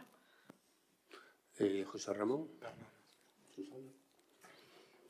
Bueno, simplemente decir que como hai un refrán que di que non botemos o carro antes cos bois, entonces vamos a agardar e vamos a mirar se efectivamente vai a ser necesario facer ese plan económico financiero ou non, e cando teñamos que recortar gastos, se os temos que recortar, pois o faremos, intentando causarlle o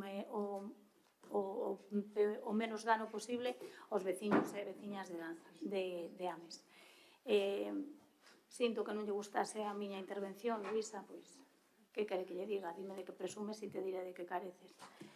E nada, recordar que unha das partes máis sangrantes, digamos, ou máis elevadas deste remanente son as cotas da mancomunidade, donde non somos socios de dereito, non temos voto, e, bueno, que é algo que a verdade, pois é un importe bastante elevado.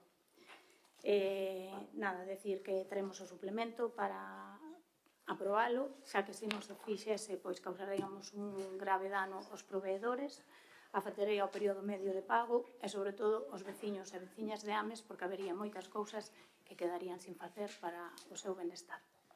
Moi ben, moitas gracias. Procedemos a votar. Votos a favor? Unanimidade. Moi ben, moitas gracias. Pasamos ao punto 11º, que é a aprobación das novas cotas pola continuidade na prestación do servicio de recollida e tratamento dos residuos sólidos urbanos e asimilables como en Comunidade Serra do Barbanza. Vou a poñer un pouquinho en antecedentes. O Concello de Ames, antes de entrar na Mancomunidade de Serra do Barbanza, estaba en Sogama, tiña un servicio de recollida propio e depositaba os seus residuos en Sogama. No ano 2006 entramos a formar parte da Mancomunidade de Serra do Barbanza, da cal, ademais, fomos sempre o Concello que máis cantidade aportaba de residuos, en torno a un 40% aproximadamente. Ese contrato ao que nos sumamos, nós, como xa se dixo aquí, como dixo Susana, non éramos socios, entramos como Concello aos que nos prestaban o servizo, pois, estuvemos prestando o servicio hasta o 2000, o contrato era de 10 anos, polo tanto, estuvemos hasta o 2016, donde deixamos o de formar parte, asimilados ao contrato, pero si seguimos traballando porque era un servicio básico e, ademais, habíamos falado con eles e se aprobou aquí neste pleno a necesidade de seguir traballando con eles. O sistema de mancomunidade de Serra do Barbanza sempre foi un sistema que inicialmente defendíamos a gran maioría. Tuvamos un pleno específico, ademais, onde debatimos deste tema e a gran maioría estábamos de acordo polo sistema de tratamento dos residuos sólidos urbanos. O tempo nos veu demostrando, desgraciadamente, que non é un sistema ahora mesmo actualizado ao que marca a normativa, nin é un sistema actualizado aos tempos e aos que se nos exixe. Nós nestes orzamentos, falando como a comunidade, nestes que elaboramos no 2024 e prevendo xa un incremento do servizo, xa que o contrato, ademais, remataba o contrato coa mancomunidade, coa prestadora de servicio, con FCC, e se baraxaba a posibilidade de facer unha prórroga ou ben seguir prestando o servicio, pero pagándolle únicamente este servizo que prestaban. Nos daquela se nos pasou un estudio económico e recordarán todos e todas que xa se incrementou o orzamento en máis de 300.000 euros, pasando a 1.700.000, máis de 1.700.000 euros, que era o que estimábamos que este ano iba a costar o servicio. verdade, por desgracia, non foi así. Como se dixo no punto anterior, do millón de euros, redondeando, que vai no suplemento de crédito, o 50% corresponde ás novas tarifas que se nos fixaron e que temos que abonar. Co cal, pasamos de pagar 117.300 euros ao mes a pagar 243.677 euros. Un incremento de máis de 126.000 euros ao mes, o que fai que de 1.400.000 euros que pagábamos ao ano, nós estimábamos que este ano iban a ser en torno a 1.700.000, pasamos a pagar 2.924.000 euros. Repito a cantidade, 2.924.000 euros. De 1.700.000 que tiñamos estimado, pasamos a pagar 2.900.000, máis de 1.200.000 euros a maiores. Co cal tamén digo aquí que temos que empezar a replantearnos moitas cousas. Isto ven dado por unhas tarifas que se aproban na mancomunidade, donde nós participamos nesa reunión, pero con voz, pero sin voto, como xa se dixo, porque non somos socios, e donde a mancomunidade, para asumir estes gastos que hai novos, producidos polo servicio, decide modificar a aplicación da tarifa que se viña hasta ahora, onde nós viñamos pagando o 29,71% da tarifa total e agora pasamos a pagar máis do 31%. De que se veñen estes incrementos de custes? Pois, como dicía antes, porque finalizou o contrato e se lle está pagando a mancomunidade e está pagando a FCC os gastos diarios que teñen, os gastos mensuales que hai, personal, tratamento, todo o mismo. E, sobre todo, que non hai vertedoiro. Antes había un vertedoiro onde se vertía ali e ese vertedoiro está colmatado, está pechado, non colle máis, e co que fai que teñamos que levar os residuos, o sobrante, o teñamos que levar a Sobrado dos Monxes, co cal estamos pagando máis de 2 millóns de euros solo por eso. Solo por leválo a Sobrado dos Monxes pagamos máis de 2 millóns de euros ao ano. Co cal, daqui ven que teñamos que aprobar estas novas tarifas que nos pasan, porque no pleno que aprobamos a última vez, onde se aproban estas tarifas, a tarificación era distinta, entonces agora hai unha nova tarifa, se halla unha media que dá este 31%, e polo cal temos que traerlo aquí, para poder abonar as facturas que nos levan pagados hasta ahora, que o incremento é todo o que lle acabo de explicar. Abrimos unha primeira quenda de intervención. Luísa? Bueno, ante todo, grazas polo seu resumo e, sobre todo, pola reflexión que acaba de facer. Si fai un ano, tuvemos que solicitar un pleno extraordinario no que se nos dixo que había outras formas e, ademais, se nos acusou incluso de causar un grave gasto para o Concello con esta convocatoria. Agora traemos a pleno acordar a continuidade ou non na prestación do servizo pola Mancomunidade Serra do Banbanza, aceptación ou non das cuotas provisionais que se nos marcan e que ascenden a un 52% máis do que se viña aboando, e que se decide que si a todo, hai que dotar de crédito suficiente e adecuado, que non é ni máis ni menos que casi 519.000 euros. Como decía, o ano pasado, vendo como estaba a situación e ante a falta de información, tuvemos que solicitar este pleno extraordinario para que se nos informase xa non só a nós, sino tamén a veciñanza das xuntanzas deste Concello cos traballadores e traballadoras da planta e ca propia mancomunidade sobre a situación actual da mancomunidade, sobre todo tendo en conta que cambiará a presidencia, que a concesión rematara e, polo tanto, estamos cun servicio prorrogado, que o Ministerio para a Transición Ecolóxica e o Reto Demográfico xa daba a entender a súa intención de acabar con este modelo húmido seco e que a tipoloxía de reciclaxe coa que funciona esta planta non era máis adecuada, xa que están apostando por un modelo de xestión de 5 fraccións. Como se ia a solucionar a saturación da planta? Que ia a pasar ante a falta de autorización da Xunta para a apertura dun vaso provisorio? E un ano despois estamos ante a mesma situación, sin respostas, ou hoxe temos algunhas a estas preguntas. Sabemos que ante a falta de espazo e a falta de autorización da Xunta se traslada o lixo a Sobrado dos Montes co sobrecuste que isto ocasiona. Tamén sabemos que en marzo a nova Xunta Reitora da Mancomunidade aprobou as novas cuotas e que en xuño xa se nos liquidou a nova cota provisional, aínda que seguindo co exercicio de diálogo e transparencia tampouco se nos dixo nada ata agora.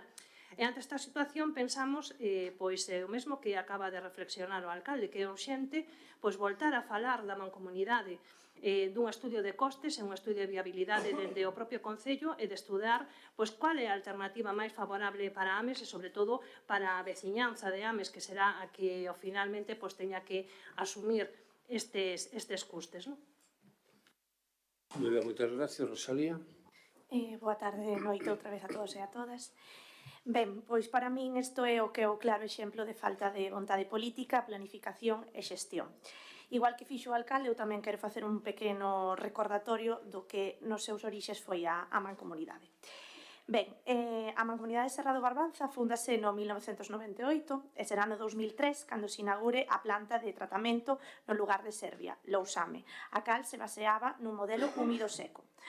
O que nos seus inicios foi un modelo baseado en dous obxectivos principais, que era a compostaxe de materia orgánica e a recuperación de reciclaxe, pois foi minguando por unha falta de xestión e vontade, como xa dixen.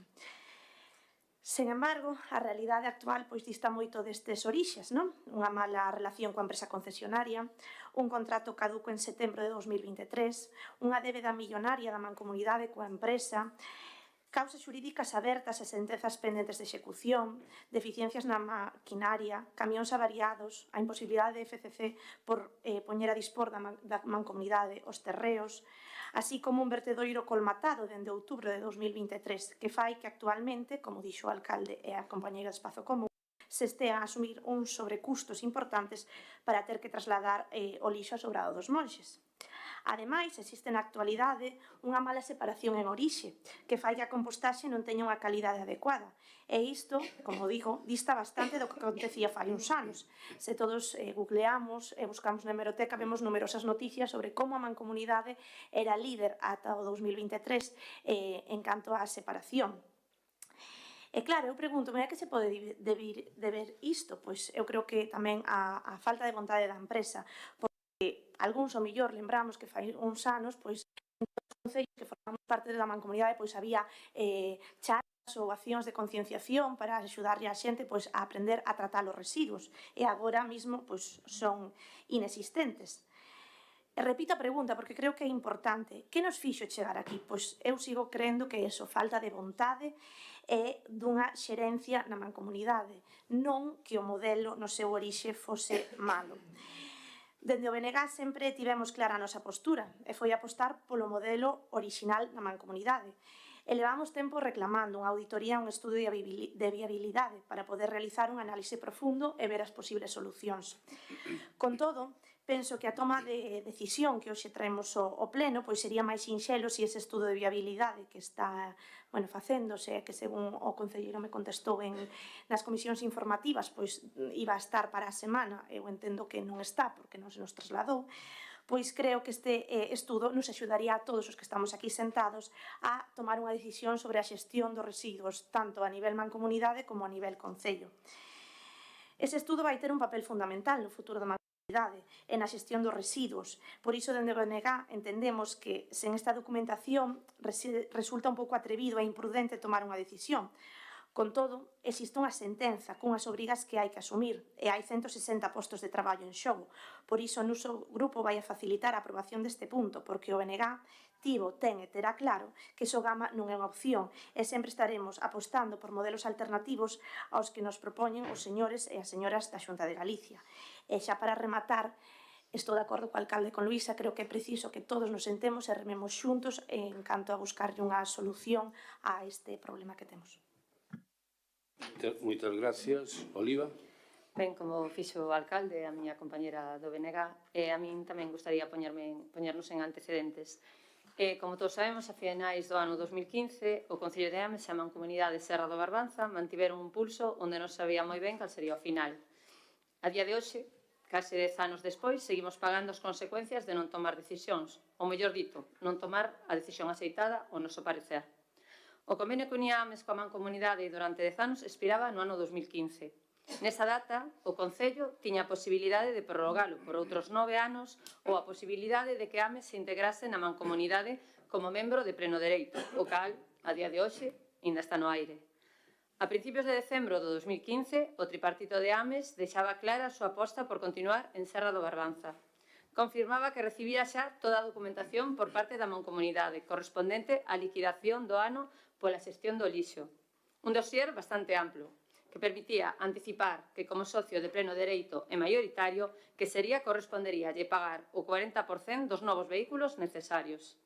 Ademais, unha vez que os técnicos municipais comenzaron a estudar os datos remitidos, estimábase que a cota actualmente que se estaba a pagar de 117.000 euros mensuais incrementaríase nun 12%. E por ese motivo, o tripartito pediu unha prórroga de 6 meses, esperando unha proposta definitiva. E así, ao longo do 2016, tomar unha decisión definitiva. Unha vez concedida a prórroga, en abril do 2016, o tripartito seguía estudando as opcións. O tripartito continuou sen decidirse e alargando a toma dunha decisión. Os cálculos económicos que parecían estar tan claros xa non estaban. E o tripartito acordou en febreiro do 2018 encargar un novo estudo económico sobre o custo que suporía para o Concello seguir como estaba mandando o lixo para a planta de Serra do Barbanza ou mandalo para Sogama. A día de hoxe, todo segue igual.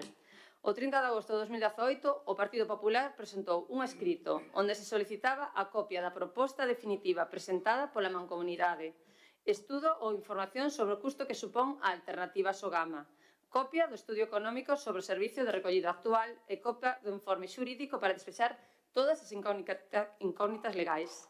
O 6 de novembro do mesmo ano, o tripartito só nos facilitou copia do informe sobre custos de servicio de recollida e tratamento, quedando todas as outras cuestións sen resposta. Nese estudo, a propia conclusión do mesmo é clara. Faltaban datos, e que ben a priori pode parecer un pouco máis económico o modelo de Sogama, a falta de datos nese momento. Non nos dan unha resposta clara hacia un modelo ou outro. Co cal, 6 anos despois deste estudio, sin ter coñecemento, polo menos desde o noso grupo, que se fixese ningún outro tipo de estudio posterior, aínda que na comisión informativa, como que ben dixo Rosalía, creo que o alcalde de Brión, íbamos a pasar un estudio de viabilidade, dixéchese que tan pronto tú o tiveras que non lo ibas a pasar, nada máis.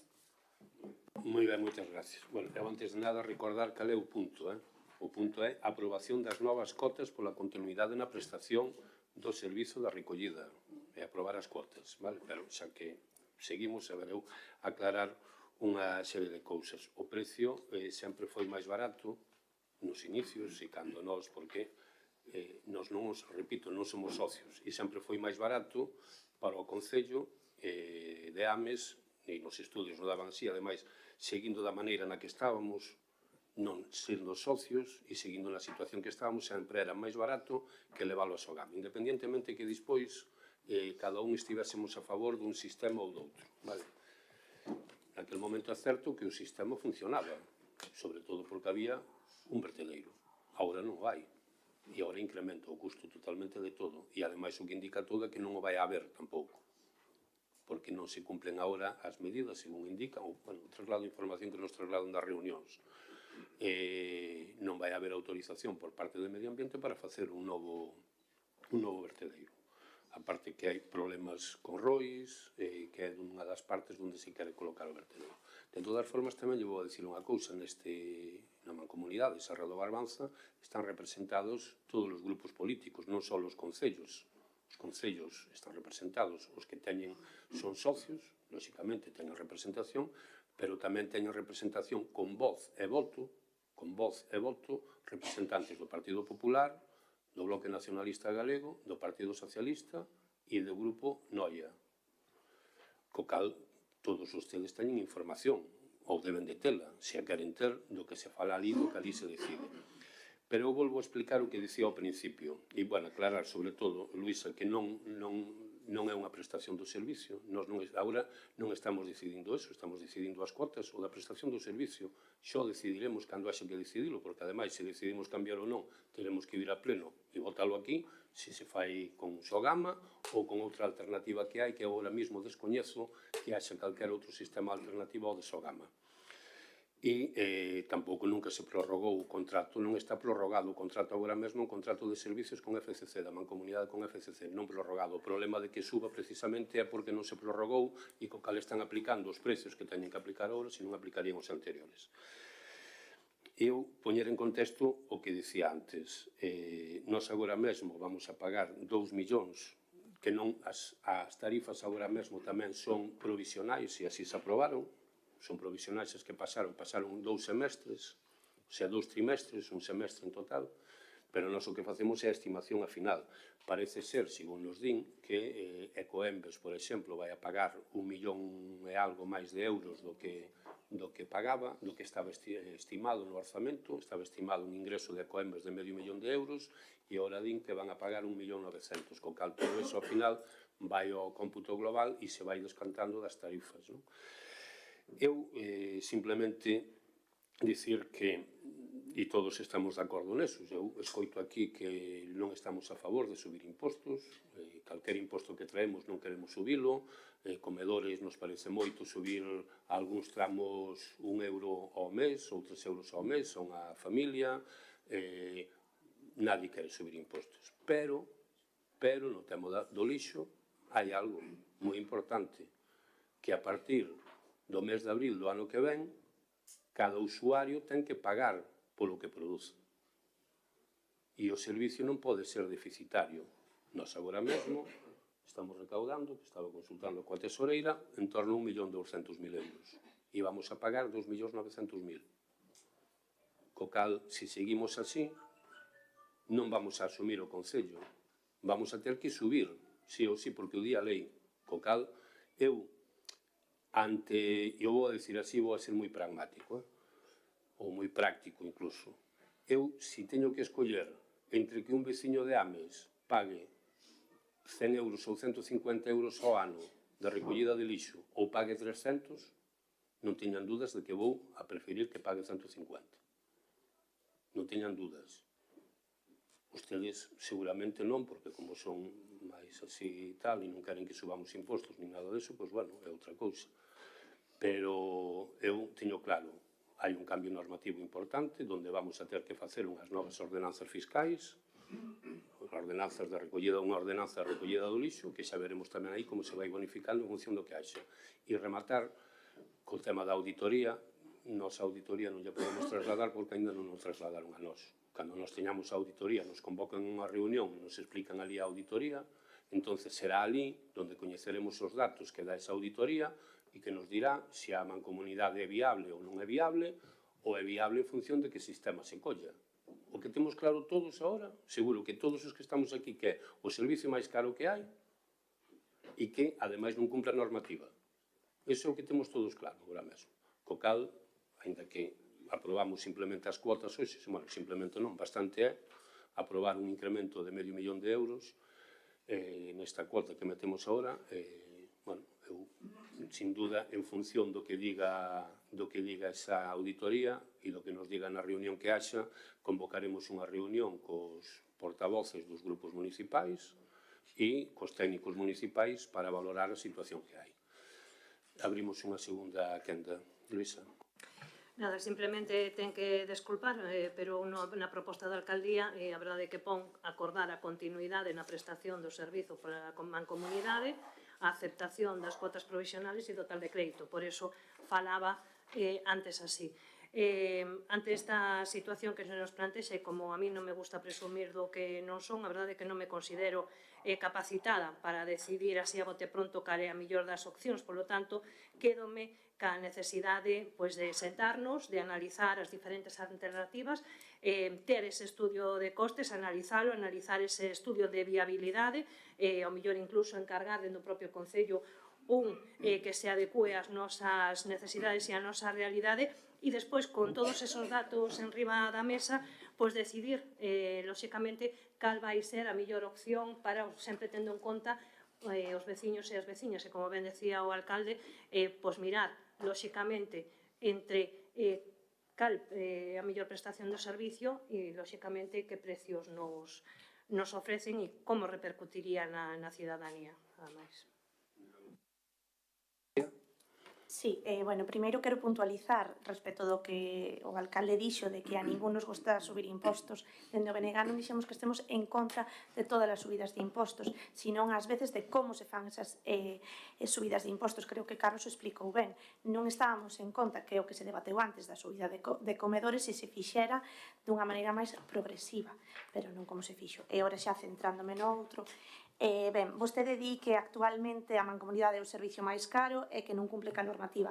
Efectivamente, non cumple ca normativa, pero é que a alternativa, por exemplo, de Sogama, pois creo que se a pudera definir sería como sistema antiecolóxico, posto que actualmente a normativa o que máis penaliza é a incineración, e Sogama manexa uns porcentaxes do 80%, e respecto do prezo, tampouco é que o Sogama sea barato, porque xa hubo unha subida neste 2024 e prevese, acaba de aprobar o goberno galego, unha subida, un incremento acumulado de máis do 60%. Entón, tampouco considero que sea a opción máis barata. E despois, en canto ao criterio do prezo, efectivamente o prezo é importante, pero tamén a calidade do servicio. Entón, a normativa o que nos fala é da separación en orixe, en intentar reducir a ratio, os kilómetros de onde levamos o lixo, tamén nos fala da importancia de reducir os residuos, e actualmente a mancomunidade nestos términos está en mellores cifras que Sogama. Quero dicir, inda que evidentemente ter que ir ao vertedoiro de Sobrado dos Monxes rompe un pouco co que viña sendo os datos da mancomunidade, aínda así sigue tendo maiores datos de reciclaxe que Sogama. Entón, tampouco é que sexa Sogama unha alternativa moi cumplidora da normativa.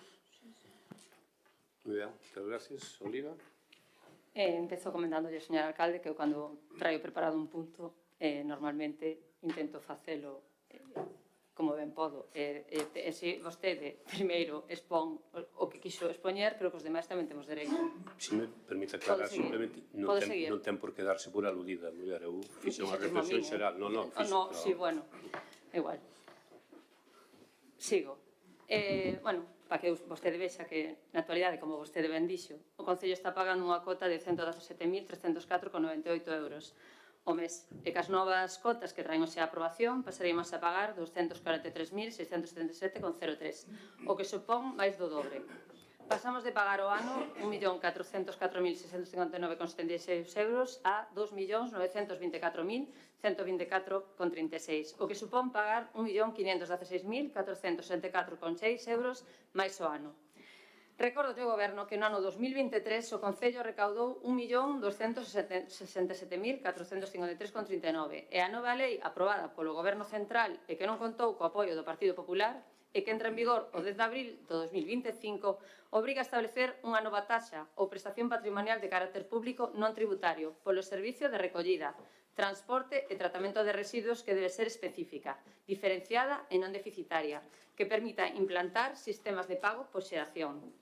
Esta nova norma, que vai supor a subida no recibo da recollida de residuos e o resultado da toma de decisións unilaterais do Goberno Central, como o imposto estatal sobre o vertido e valorización ou o imposto estatal de produción de enerxía.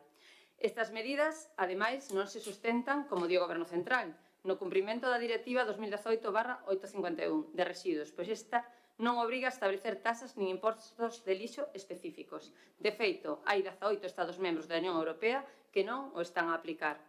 Segundo noticias que aparecen recollidas na prensa, xa que non contamos con datos con custes reais, ou polo menos o noso grupo, o custe por cada tonelada de lixo que se envía ao vertedoiro de Serra do Barbanza ronda os 120 euros, mentras que en Sogama o custe é de 95 euros para o ano 2025, tras as medidas para aliviar os custos adoptados pola Xunta de Galicia, podendo ser menos se se cumpren algunhas condicións accesorias. En definitiva, aproximadamente 25 euros menos por tonelada.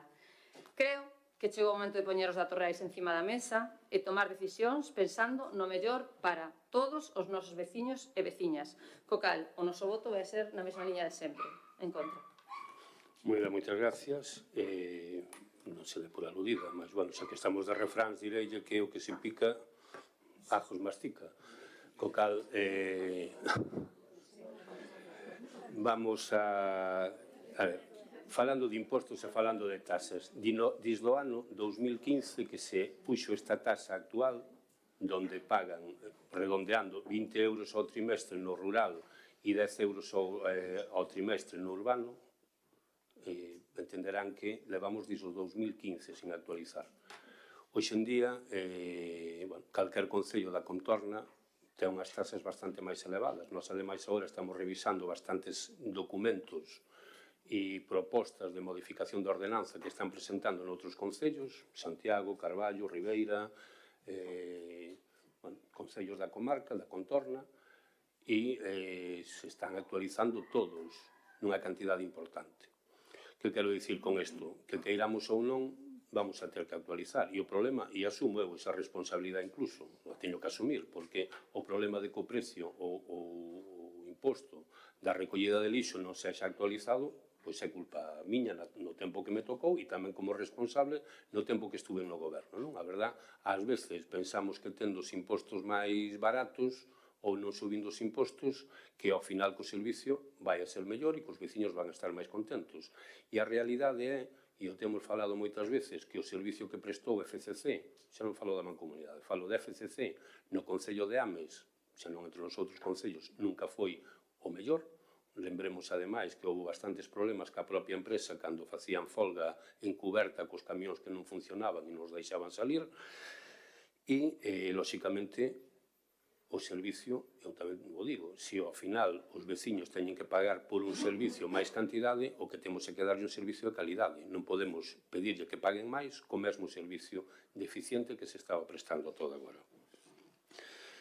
Nos estuvemos botando contas e estamos traballando no tema de lóxicamente, ademais de cando nos den a auditoría, de facer un estudio, porque para modificar a ordenanza, lóxicamente, hai que facer un estudio previamente. E, en principio, os datos que nos dan, así os primeiros prospección que fixemos con Sogama, e non vou a defender a Sogama, o único que digo, que lle dicía ao principio, é o único sistema que hai agora mesmo, non hai outro. Ou a Mancomunidade, o que se decida facer, cando se decida facer algo, porque recordo que hai que licitar aínda, facer un pliego e licitar e adxudicar o servicio, o que se queira, co cal falamos dun par de anos, polo menos, pero agora mesmo que hai é Sogama, non hai outro. Co cal, nós calculando, facendo os cálculos, como decía a portavoz do Partido Popular, en función das novas tarifas, pois falamos que nos pode salir en torno a 1.600.000, 1.700.000 coa licitación do servicio que prestaríamos unha empresa adxudicataria da recollida de lixo, e iso é o que estamos vendo. E entonces iso, como dicía antes, é o que vamos a ter que decidir, e é o que vamos a ter que poñer na balanza. Ou poñer un recibo onde os veciños teñan que pagar 300 euros ao ano, ou onde os veciños teñan que pagar 200 ou 150 ou o que toque. Iso é o que vamos a ter que escoller. E eu creo que, aparte de que sea un servicio mellor, e iso nos tocará falalo no seu momento a todos, canto antes, ademais, porque a ordenanza ten que estar aprobada, a nova ordenanza ten que estar aprobada antes de abril do 25, non quere dicir que para o ano que ven se vai a aplicar, porque non se pode aplicar, porque é de devengo anual, entonces, para o ano que ven vamos seguir recaudando o mesmo, os veciños van a ter o mesmo imposto, pero vamos a ter que ir traballando neso e facer unha ordenanza xa. E, pola miña parte, nada máis. Creo que non nos queda outra que asumir estas cuotas que nos pasan, porque o servicio o prestaron e o están prestando, e o que non podemos tampouco arriscarnos eu tampouco quero que a Mancomunidade sexa ao final ese niño donde cada vez as débedas, como se falaba aquí, son máis porque os concellos non pagan ou porque hai calquer tipo de problema. Co cal eu que pido que votemos a favor das novas cotas por responsabilidade e porque o servicio, ademais, está prestado. Moitas gracias. Recordo que para sacar isto adiante necesitase maioría absoluta. Procedemos a votar. Votos a favor. Bloque Nacionalista Galego e Partido Socialista. Votos en contra. Grupo Popular. Abstencións. Espazo Común. Queda, por tanto, aprobado o punto. Pasamos agora ao punto 12º, que é unha moción política do Grupo Municipal do BNG, relativa á organización e regulamento para a participación dos membros da Corporación Municipal en todos os actos públicos e oficiais nos que se debe estar representado o Concello. Ten a palabra, Nacho. Boa tarde de novo. Vou a ler a exposición de motivos facendo así un pequeno resumen para ser breve, porque xa que aproveitando de que estamos de refraneiro, eu tamén quero un lo breve, se é breve dúas veces bo, non? Algo así. Mira que... Sí. Bueno, entre as labores de todos os concelleiros e concelleiras do Concello de Ames está a representar os cidadáns en todos os actos públicos nos que participa a Corporación Municipal. Este novo mandato no que está fronte o Partido Socialista, pois estas eivas no tocante a organización e comunicación de diversos actos que se desenvolven no noso Concello son cada vez máis habituales. Así que os concelleiros e concelleiras que representamos non só o goberno municipal, sino tamén o conxunto da cidadanía a través dos diferentes grupos que compoñen a corporación, na actualidade non existe un protocolo claro que regularice de xeito eficaz e equilibrado a participación de todos os grupos municipales nestes actos. Co obxectivo de garantir que todos os membros da corporación teñan a oportunidade de participar na vida pública do municipio, resulta necesario elaborar un regulamento. Este regulamento debe asegurar que todos os membros da corporación local teñan presenza nos actos oficiais respetando a súa diversidade de funcións, pluralidade política e o principio de igualdade. Por todo exposto, dende o BNG de Ames sometemos a debate a aprobación co seguinte acordo, propoñemos o seguinte acordo, que por parte do Gabinete de Alcaldía do Concello de Ames se informe dunha forma permanente e periódica da xenda de actos oficiais que se celebran para que poidan asistir os representantes de todos os grupos políticos. Iniciar o proceso de creación dun regulamento sobre participación e protocolo dos membros da corporación local en actos e eventos. Garantizar a participación previa de todos os grupos municipais na redacción do regulamento. E durante o proceso de elaboración que se recollan suxestións e achegas de todos os grupos municipales para asegurar que o regulamento reflicte o consenso da corporación. Aplicar o regulamento a todo tipo de actos e eventos. Este regulamento será de aplicación tanto para actos oficiales organizados polo Concello como para aqueles nos que se requiera a representación institucional en nome da corporación local e quinto, establecer os mecanismos de control. A comisión encargada de redactar o regulamento deberá presentar un borrador inicial que será sometido a debate e aprobación no pleno do Concello. Moi ben, moitas gracias. Abrimos unha primeira quenda. Luisa.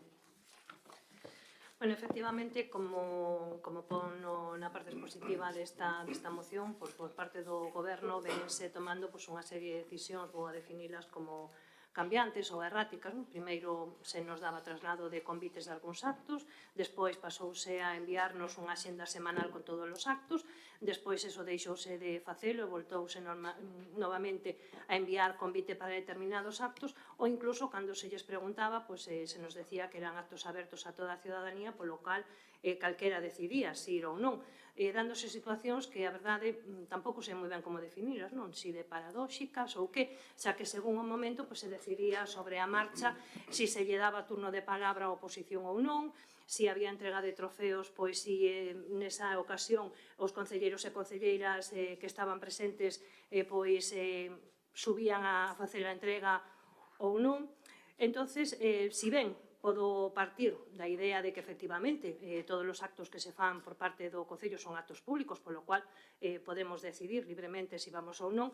Tamén concordo en que como representantes políticos, cando se nos convida ou cando asistimos a un acto, pois a maioría das veces o facemos en representación da veciñanza e deberíamos, polo tanto, saber de antemán cal vai a ser o noso papel nese acto, polo que debería existir canto menos un protocolo de actuación. Si ten que ser un regulamento formal ou algo máis informal, bueno, pois aí xa non vou a entrar, xa que para min esta é unha cuestión pois meramente de respecto, de respecto pois hacia a oposición, ese que tanto se pide, que tanto se presume, non? E respecto, pois lóxicamente a veciñanza. E polo tanto creo que nese aspecto pois non deberíamos ni siquiera haber tido que chegar a este punto de ter que traer unha moción ao pleno para debatir como ou cal é o noso papel, o papel da oposición, pois nos actos que organiza o Concello. Moi ben, moitas gracias. Oliva? Pois nada, nos, con respecto a esta moción, pois si estaríamos totalmente de acordo no fondo da moción, máis que nada, porque eu creo que todos somos concelleiros e concelleiras representando a veciños e veciñas, tanto sexamos do goberno ou ben estemos na oposición, co cal eu creo que sería importante que estemos todos presentes nos actos do Concello. Pero si tamén é certo que eu creo non vexo necesario que agora nos poñamos cun regulamento, despois, por exemplo, do pleno que tuvemos hoxe, que está cheo de contido, de cousas bastante máis importantes para os veciños e para as veciñas de Ames, non cargar os servizos, falamos do persoal do Concello que fai horas extra, co cal eu creo que poñernos agora con un regulamento, non digo nun futuro, pero agora eu creo que non é o momento, co cal anunciamos a nosa abstención. Moi ben, moitas gracias. Víctor? Sí, boa noite de novo, vamos a ver, eu a diferencia do que decía neste momento a voceira do Grupo Popular, eu consideramos por noutro grupo si carece de fondo ao respecto, simplemente é unha alusión xenérica a calquer tipo de participación en actos públicos. Quero mencionar o título da propia moción, que a participación dos membros da corporación en todos os actos públicos e oficiais nos que debe estar representado o Concello. Eso quer dizer que se vai ir a todos. A cales sí, a cales non. Vai isto establecido no regulamento. É un regulamento para decir si quero ir ou non podo ir. Desde aquí se poderían establecer diferentes mecanismos respecto da comunicación que se traslada aos diferentes grupos a participación nos actos. Aquí a ninguén se lle negou a participación ao respecto de nada. Nin as intervencións, nin o feito de participar. Nunca. Todo o mundo ten o coñecemento dos actos, todo o mundo pode participar coa presencia que quera, incluso en todos aqueles actos nos que hai intervencións públicas en representación dos políticos, sempre se manifestou ao respecto e nunca hubo o máis mínimo problema ao respecto. Por tanto, en ese sentido, creo que traer esta moción para decir que hai que garantizar o debate ou a participación dos actos públicos é tanto como decir que non se garantizan os actos públicos e non é así. En segundo lugar, tamén unha cuestión de carácter xurídico e de fondo que nós non podemos aceptar. No punto terceiro, se garantir a participación previa de todos os grupos municipais na redacción de regulamento. Iso tanto de decir como que non contemplamos a normativa. Porque todos esos regulamentos son de obrigada participación e exposición no pleno. E tanto con cuestionar que non seguimos a legalidade dos regulamentos que son competencia plenaria. Os regulamentos teñen que ser debatidos, hai unha proposta, esa tomativa de información pública, para coñecemento do público, someterse a unha aprobación inicial, posteriormente, esas aportacións iniciais, se algunha, debatirse no pleno, facer unha aprobación provisional, volverse a publicar, pois se hai algún tipo de elección, e aprobación definitiva. Decir que garantizar a participación, decir como que non o facemos. Desde o punto legal, non nos parece en sentido admisible. E despois, establecer prazos e mecanismos de control, non sei a que se refire en concreto, pero a continuación di, a comisión encargada de redactar o regulamento deberá presentar un borrador inicial que será sometido a debate por acción no pleno. Os plenos non aproban borradores iniciais. Non é unha figura legal. Eu non recordo que aquí nunca se aproba unha redacción inicial de nada, non sei se en algún outro pleno da corporación. Non existe esa figura. Por tanto, sería aprobar unha moción para introducir un novo elemento non contemplado na legislación vixente. Por tanto, nós, en ese sentido, tanto no fondo como as cuestións de garantías legais, o que pediríamos é que se retirara a moción. Moi ben, moitas gracias. Nati? Bueno, para mí creo que aprobar esta moción resulta fundamental e asegurar que o Concello de Ames ofrezca unha representación equitativa, transparente e efectiva para os seus cidadáns. Non sei por que sempre nos crea tanta urticaria en este tema, en este pleno, cada vez que se fala de transparencia e de participación. Mira que eu, de verdad, que estuvimos nun tripartito, un goberno de esquerdas, e que o facíamos con moita naturalidade e agora resulta que crear un regulamento e un regulamento, señor Víctor, non é nada máis que regular, é dicir, efectivamente, e se pode traer ese regulamento a pleno, non creo que sexa ilegal ni irregular, traer un regulamento donde se mide e donde é aprobado aquí por todos nós, é dicir, non sei a veces por que atopamos tantos problemas. Creo que a representación equitativa e democrática nunha corporación municipal onde todos os grupos temos, además de dereito a responsabilidade de representar aos nosos votantes, é dicir, hai que informar periódicamente dunha axenda oficial. Creo que esa participación debe garantirse para cada grupo político, independentemente tamén do seu tamaño.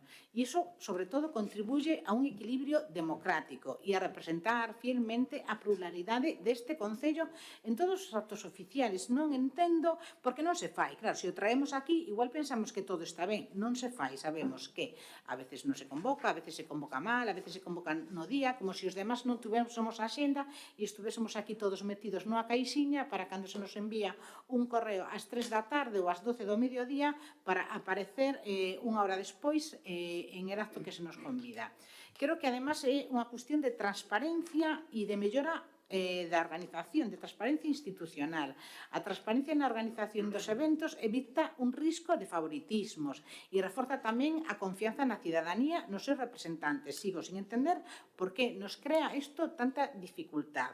Creo que ese regulamento formal asegura unha comunicación fluida e estruturada entre os membros da corporación, no que todo sexa a través do WhatsApp, que está moi ben e é moi sencillo, pero creo que deberíamos ser un pouco máis correctos nas formas sempre. Somos un concello de casi 33.000 habitantes, deberíamos comportarnos como tal, non como unos veciños da comunidade de veciños. Creo que tamén é importante ese fortalecemento para a cohesión social. Creo que a cidadanía podemos promover unha imaxe inclusiva e cohesionada. Creo que é máis necesario hoxe que nunca co que está a pasar no panorama político estatal. Creo que podemos fortalecería a nosa identidade comunitaria e tamén axuda a que os veciños se sintan representados independentemente das súas preferencias políticas. Pero, además, sobre todo, contribuye a un prestixio para o Concello de Ames, que unha corporación coida a participación equilibrada e equitativa entre os seus representantes, creo que é percibido como algo profesional e cohesionado e que mellora, ademais, a nosa reputación.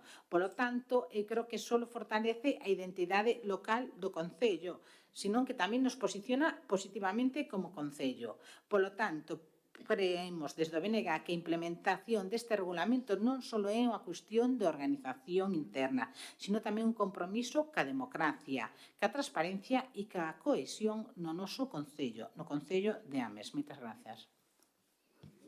Gracias. Abrimos unha segunda tenda. Luísa? Nada, simplemente que, o mellor é que eu son moi simple e eu aquí o único que vexo é unha moción na que se fala de participación, de consenso, e vostedes xa o levan o terreo da legalidade.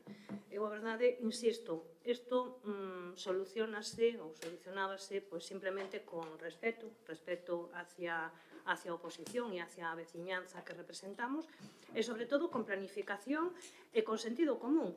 Trátase de algo tan simple como establecer uns criterios consensuados de como trasladar a oposición os diferentes actos e cumplilo, nada máis, que non lle vexo tanto problema. Moi ben, moitas gracias. Oliva, Víctor. Sí, non simplemente un pouco afondar no tema. Cuestión de legalidade. Estamos falando dunha moción no que nos vamos a pronunciar sobre unha resolución ao respecto que teña un calado xurídico. Volvo a insistir nese respecto. É dicir, a nos non nos parece acaído aprobar que garantizar a participación previa dos grupos municipais na redacción do regulamento. Aprobar é decir que non o facemos. Non nos parece a nós unha forma de focar unha moción. Volvo a insistir, porque os legais, un borrador inicial que se ha sometido a debate por aprobación do pleno. Non se aproban borradores iniciais. Hai un procedimento para dos procedimentos. Por tanto, ten o seu calado, cuidado co que decimos. Despois, as cuestións que decía de fondo. Dereito a representar a cidadanía, transparencia, participación, respeto a oposición e veciñanza. Non oí hablar de obrigas no exercicio deses deberes. Non os coitei. Esta moción presentouse o día 14 do 10. O día 12 foi o día da Hispanidade. Era un acto oficial. Estaban todos os grupos notificados. Quenes foron? Iso non é dereito e respeto a cidadanía? Ou só para algunhas cousas? Con este regulamento vamos a celebrar o Día da Constitución? Porque ao mellor non só levamos ese regulamento, xa que vamos ser tan transparentes. Claro, por eso falo no fondo da moción, porque aquí o que vexo é, parece ser que hai determinados actos nos que ou non me enterei ou non me sinto moi representado e quero ver como regularizo ou como teño presencia no que a mí me gusta e como e cando. Cuidado, porque se un regulamento é un regulamento e os regulamentos teñen dereitos e obrigas.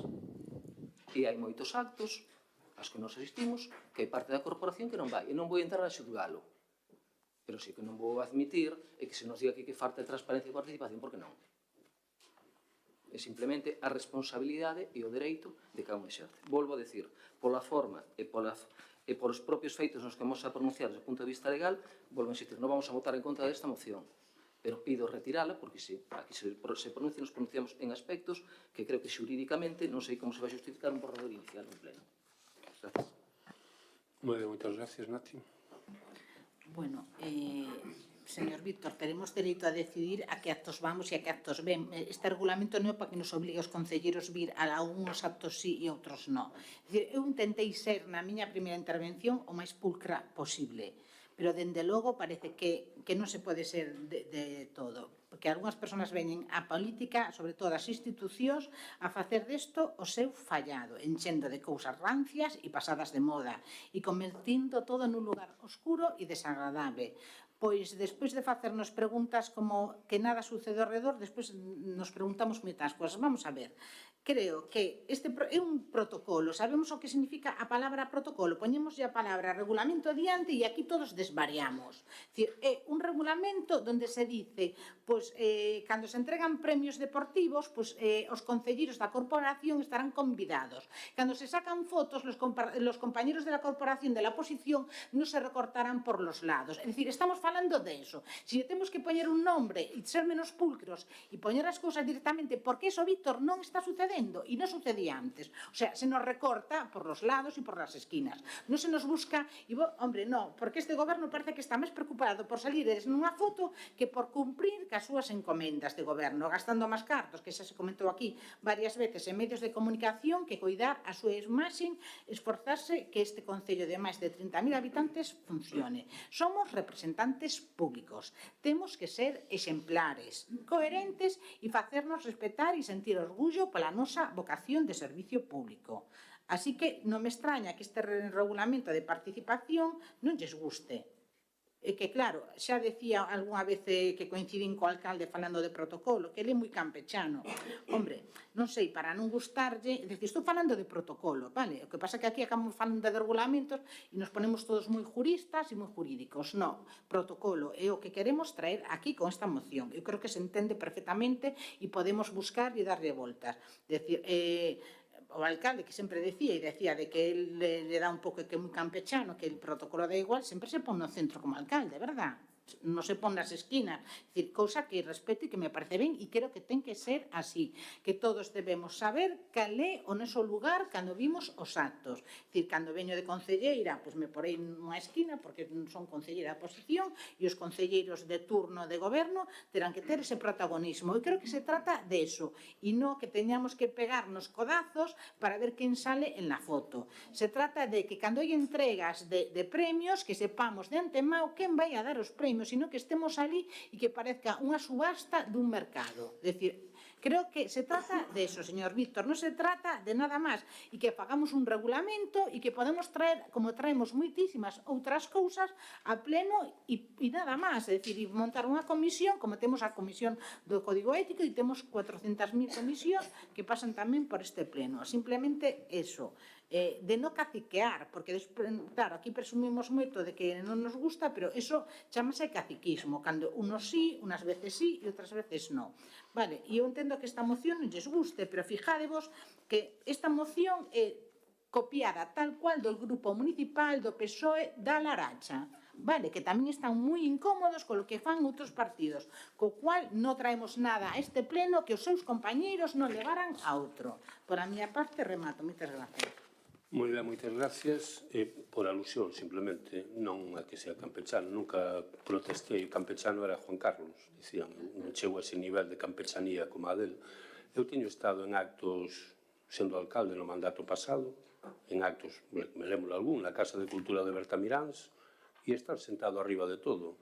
ademais, que me corrixen, bueno, Oliva está enfadado xe comigo, pero que me corrixe, se non temos estado sentados xuntos nalgún acto na Casa de Cultura de Bertamirán, eu sendo alcalde e eles concelleiros, e estuvemos sentados arriba. E nunca protestei eu por eso, nin dixen nada, nin os compañeiros do Partido Popular dixeron nada. Normalidade. Eu o que si lle digo unha cousa, e o digo porque compartimos, ademais, usted está agora, eu estuve antes, a Diputación da Coruña ten departamento de protocolo con personal que xestiona o protocolo, pero non ten un regulamento de protocolo. Eu teño feito actos institucionales na Diputación, recibir a xente que viña, algún club, alguna...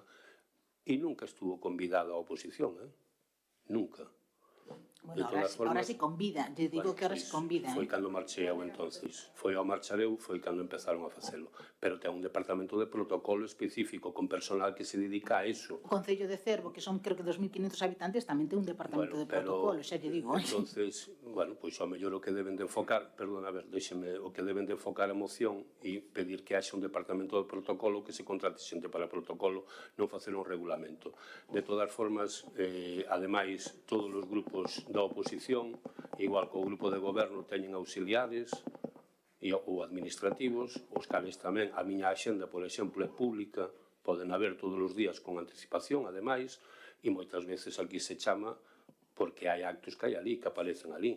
Entonces, bueno, eu non é, a min dame igual, o protocolo, non protocolo, eu ocupo o espacio no centro porque así o día o regulamento, que aprobamos todos, pero do resto, eu, mira, a min dame igual o protocolo, estar máis centrado ou menos centrado. Eu prefiero sempre estar un pouco máis á esquerda que máis no centro, pero, bueno, iso é cuestión de cada un. Hai unha proposta, me entendí, por parte do portavoz do Partido Popular, que é do Partido Socialista, perdón, que era de retirar a moción. Entonces, procede votar ese punto. Que quede arriba da mesa, se non retirado. Entonces votamos primeiro, non? Que quede arriba da mesa. Bueno, si eu non teño ningún problema que se vote. Retira, non, retira só... Votamos a moción directamente. Votos a favor da moción. 6, Grupo do BNG e Espazo Común. Votos en contra. Grupo Socialista. Grupo Socialista. Abstencións, Grupo Popular, co cal queda rexeitada a moción. Pasamos ao punto 13º, moción política do Grupo Municipal do BNG de Ames para demandar que a Xunta de Galicia atenda as necesidades sobre o transporte no rural do noso concello. Ten a palabra por parte do BNG. Hola, boas de novo. O que pasa é que, bueno, a dúbida que estou tendo é o tema da engádega do Partido Popular, que non sei se vota ahora. No, a engádega aceptades vos, non se vota. Claro, pero, perdón, a aceptación da engádega que a fago agora na parte expositiva, digo se acepta a engádega do Partido Popular ou non? Si, a ver, hai unha enmenda que se fixo.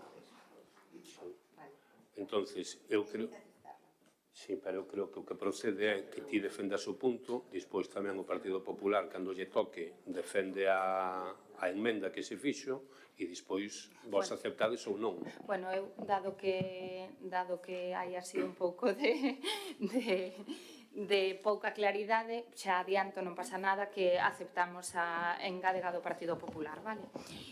Bueno, unha lectura rápida, en pleno século XXI, é preciso impulsar o uso do transporte público como columna vertebral da nova mobilidade diaria, para reducir as emisións, o número de accidentes de tráfico, aumentar a eficiencia enerxética e minorar o uso do espazo público para os vehículos privados en favor da cidadanía. Temos a obriga de desenvolver políticas que promovan o uso do autobús en detrimento do coche privado. As queixas polo funcionamento do transporte público en Galicia son recorrentes, ou ben pola escaseza ou pola súa inexistencia, e isto especialmente nas zonas rurais. Demandamos servizos para mellorar a mobilidade das persoas, un problema que afecta a todas as cidades, pero que se ceba con quen non dispón de coche privado, un grupo entre os que se encontra a xente máis nova ou a xente maior, que depende dos seus familiares ou coñecidos para desplazarse. Tal e como está deseñado o transporte público, provoca unha clara discriminación por orixe. Os mozos e mozas das zonas rurais non teñen as mesmas posibilidades que os que viven nas cidades ou vilas máis grandes. Isto tradúcese, por exemplo, na dificultade para acceder á ensinanza superior ou non existir transporte escolar para esta etapa educativa. Para o caso concreto da xente xove, é preciso recuperar propostas como a do Noitebús, tamén para o rural, de xeito que se garanta o transporte de forma segura ás zonas de ocio. No noso concello é preciso aumentar de xeito urxente a flota de autobuses e as frecuencias, pero tamén deseñar e mellorar os percorridos atendendo á realidade de Ames. No caso do rural, detectamos zonas onde existe unha grave problemática para os veciños e veciñas que pretenden facer uso do autobús como medio de transporte para ir aos seus postos de traballo ou centros de estudo. Estánse a incumprir de xeito sistemático as liñas e as paradas e desta maneira ocasionando un grave prexuízo para os veciños e as veciñas. Temos constancia, polo que nos traslada a veciñanza, de importantes carencias e irregularidades que afectan o servicio de transporte no rural amesá. Persisten as impuntualidades, os atrasos inxustificados, non hai autobuses de abondo e en moitos casos non pasan as horas previstas. Ademais, as prazas nos mesmos son insuficientes e o estado de mantemento de algún dos autobuses é calamitoso. A todo isto pódese sumar a falta de información concreta nas paradas en canto a percorridos e horarios. A solución a toda esta problemática posibilitaría que a veciñanza seguira apostando polo transporte público por estrada para os seus desprazamentos. Agora virían 4 parágrafos que corresponden á engádega do Partido Popular, que os deixo entón para a súa parte expositiva. Non sei. Leo, señora secretaria, leo xa engádega do Partido Popular? Sí? Bueno, é porque... Perdón. Señor alcalde, leo... Sí, graciñas. Non se me ocorre ningún refrán ahora mismo, sinto, pero continúo. Conscientes da realidade xeográfica do noso concello, a Corporación Municipal do mandato anterior elaborou un plan de mobilidade urbana sustentable, a PEMUS, para potenciar a mobilidade sostible. Para acadar este fin, concluíase no plan a necesidade de potenciar o transporte público. Concretamente, prevíase a creación dunha liña regular e unha liña baixo demanda para vertebrar o rural de Ames. Este transporte é un instrumento imprescindible para a integración dos núcleos de poboación de Ames co transporte metropolitano. Compre salientar que esta opción foi estudada de xeito pormenorizado nun estudio de viabilidade no que se concluía a viabilidade da iniciativa. Finalmente, foi aprobado no pleno do 26 de marzo do 2023 o inicio de expediente para a prestación do Servizo de Transporte Público Municipal de Viaxeiros. Pero agora, pasado máis de ano e medio, non se materializou ningún avance, polo que resulta preciso impulsar esta iniciativa evitando que quede no olvido. Os acordos que propoñemos é que o Concello de Ames faga unha revisión de todas as paradas e dote das marquesiñas precisas o noso rural coa información precisa en cada punto, exixir á Xunta de Galicia que faga cumprir con rigorosidade os contratos en vigor do Servizo Público de Transporte en Galicia de acordo aos pregos técnicos e administrativos e as ofertas gañadoras nos concursos. É preciso garantir os percorridos, os horarios e as paradas establecidas. Instar a Xunta de Galicia a que explore a posibilidade de dotar o rural de Ames do servizo de Noitebús. E, por último, o punto que engadimos do Partido Popular, instar ao Concello de Ames a retomar o expediente para a prestación do Servizo de Transporte Público Municipal de Viaxeiros que foi aprobado no pleno do 26 de xaneiro do 2023. Abrimos unha primeira quenda. Luisa. Bueno, pois efectivamente o transporte público, ademais de ser un elemento vertebrador, pois é un elemento necesario para dotar de mobilidade a moitas zonas, entre elas as rurais, e de darlle autonomía tanto ás persoas mozas como ás persoas maiores, sin falar xa do tema da rebaixa de emisións de CO2, etc. Polo tanto, exixir un transporte de calidade, eficiente e eficaz é unha necesidade. Vemos como cada día se vai deteriorando máis a calidade do servicio e como mostra pois as queixas xeralizadas da poboación que o emprega e a problemática que estamos sufrindo dende a nova licitación deste servicio interurbano. Falamos de humanización, falamos de vertebración, falamos de medio ambiente, pero para iso é necesario un transporte público de calidade. Como ben indica en Gadegado do PP, neste senso, en Ames, perdimos unha gran oportunidade ao non ser quen de poñer en marcha o transporte interno para o que tiñamos financiación europea, polo que non está de máis demandarlle ao Concello que siga buscando alternativas para poder poñer este servizo en marcha que tanta falta nos fai. Tamén lle requeremos recordar a petición que fixo aquí unha veciña de Ames no pleno e a que se lle dixo que non había problemas e que se faga unha reestruturación das marquesinas e unha revisión das marquesinas intentando ver cal é as millores opcións e as demandas da poboación. Moitas gracias polo Partido Popular. Oliva. En canto á exposición, primeiro agradecer de que teñades en conta a nosa engádega. Que en canto á exposición de motivos, estamos totalmente de acordo co primeiro párrafo, onde di que en pleno século XXI é preciso impulsar o uso do transporte público como columna vertebral da nova mobilidade diaria para reducir as emisións, o número de accidentes de tráfico, aumentar a eficiencia enerxética e minorar o uso do espazo público para os vehículos privados en favor da cidadanía. Temos a obriga de desenvolver políticas que promovan o uso do autobús en detrimento do coche privado. Pero a partir de aí, hai determinadas cuestións que a min gustaría matizar. Se por algo se caracteriza o Plan de Transporte Público de Galicia é por ampliar a cobertura territorial e por ampliar unha variada gama de bonificacións que fan que o servicio sexa asumible por todos. Os mozos, sobre todo os menores de 21 anos, lonxe de estar discriminados, están privilexiados, xa que a través da tarxeta Xente Nova poden viaxar gratis no transporte interurbano da Xunta, 60 viaxes ao mes.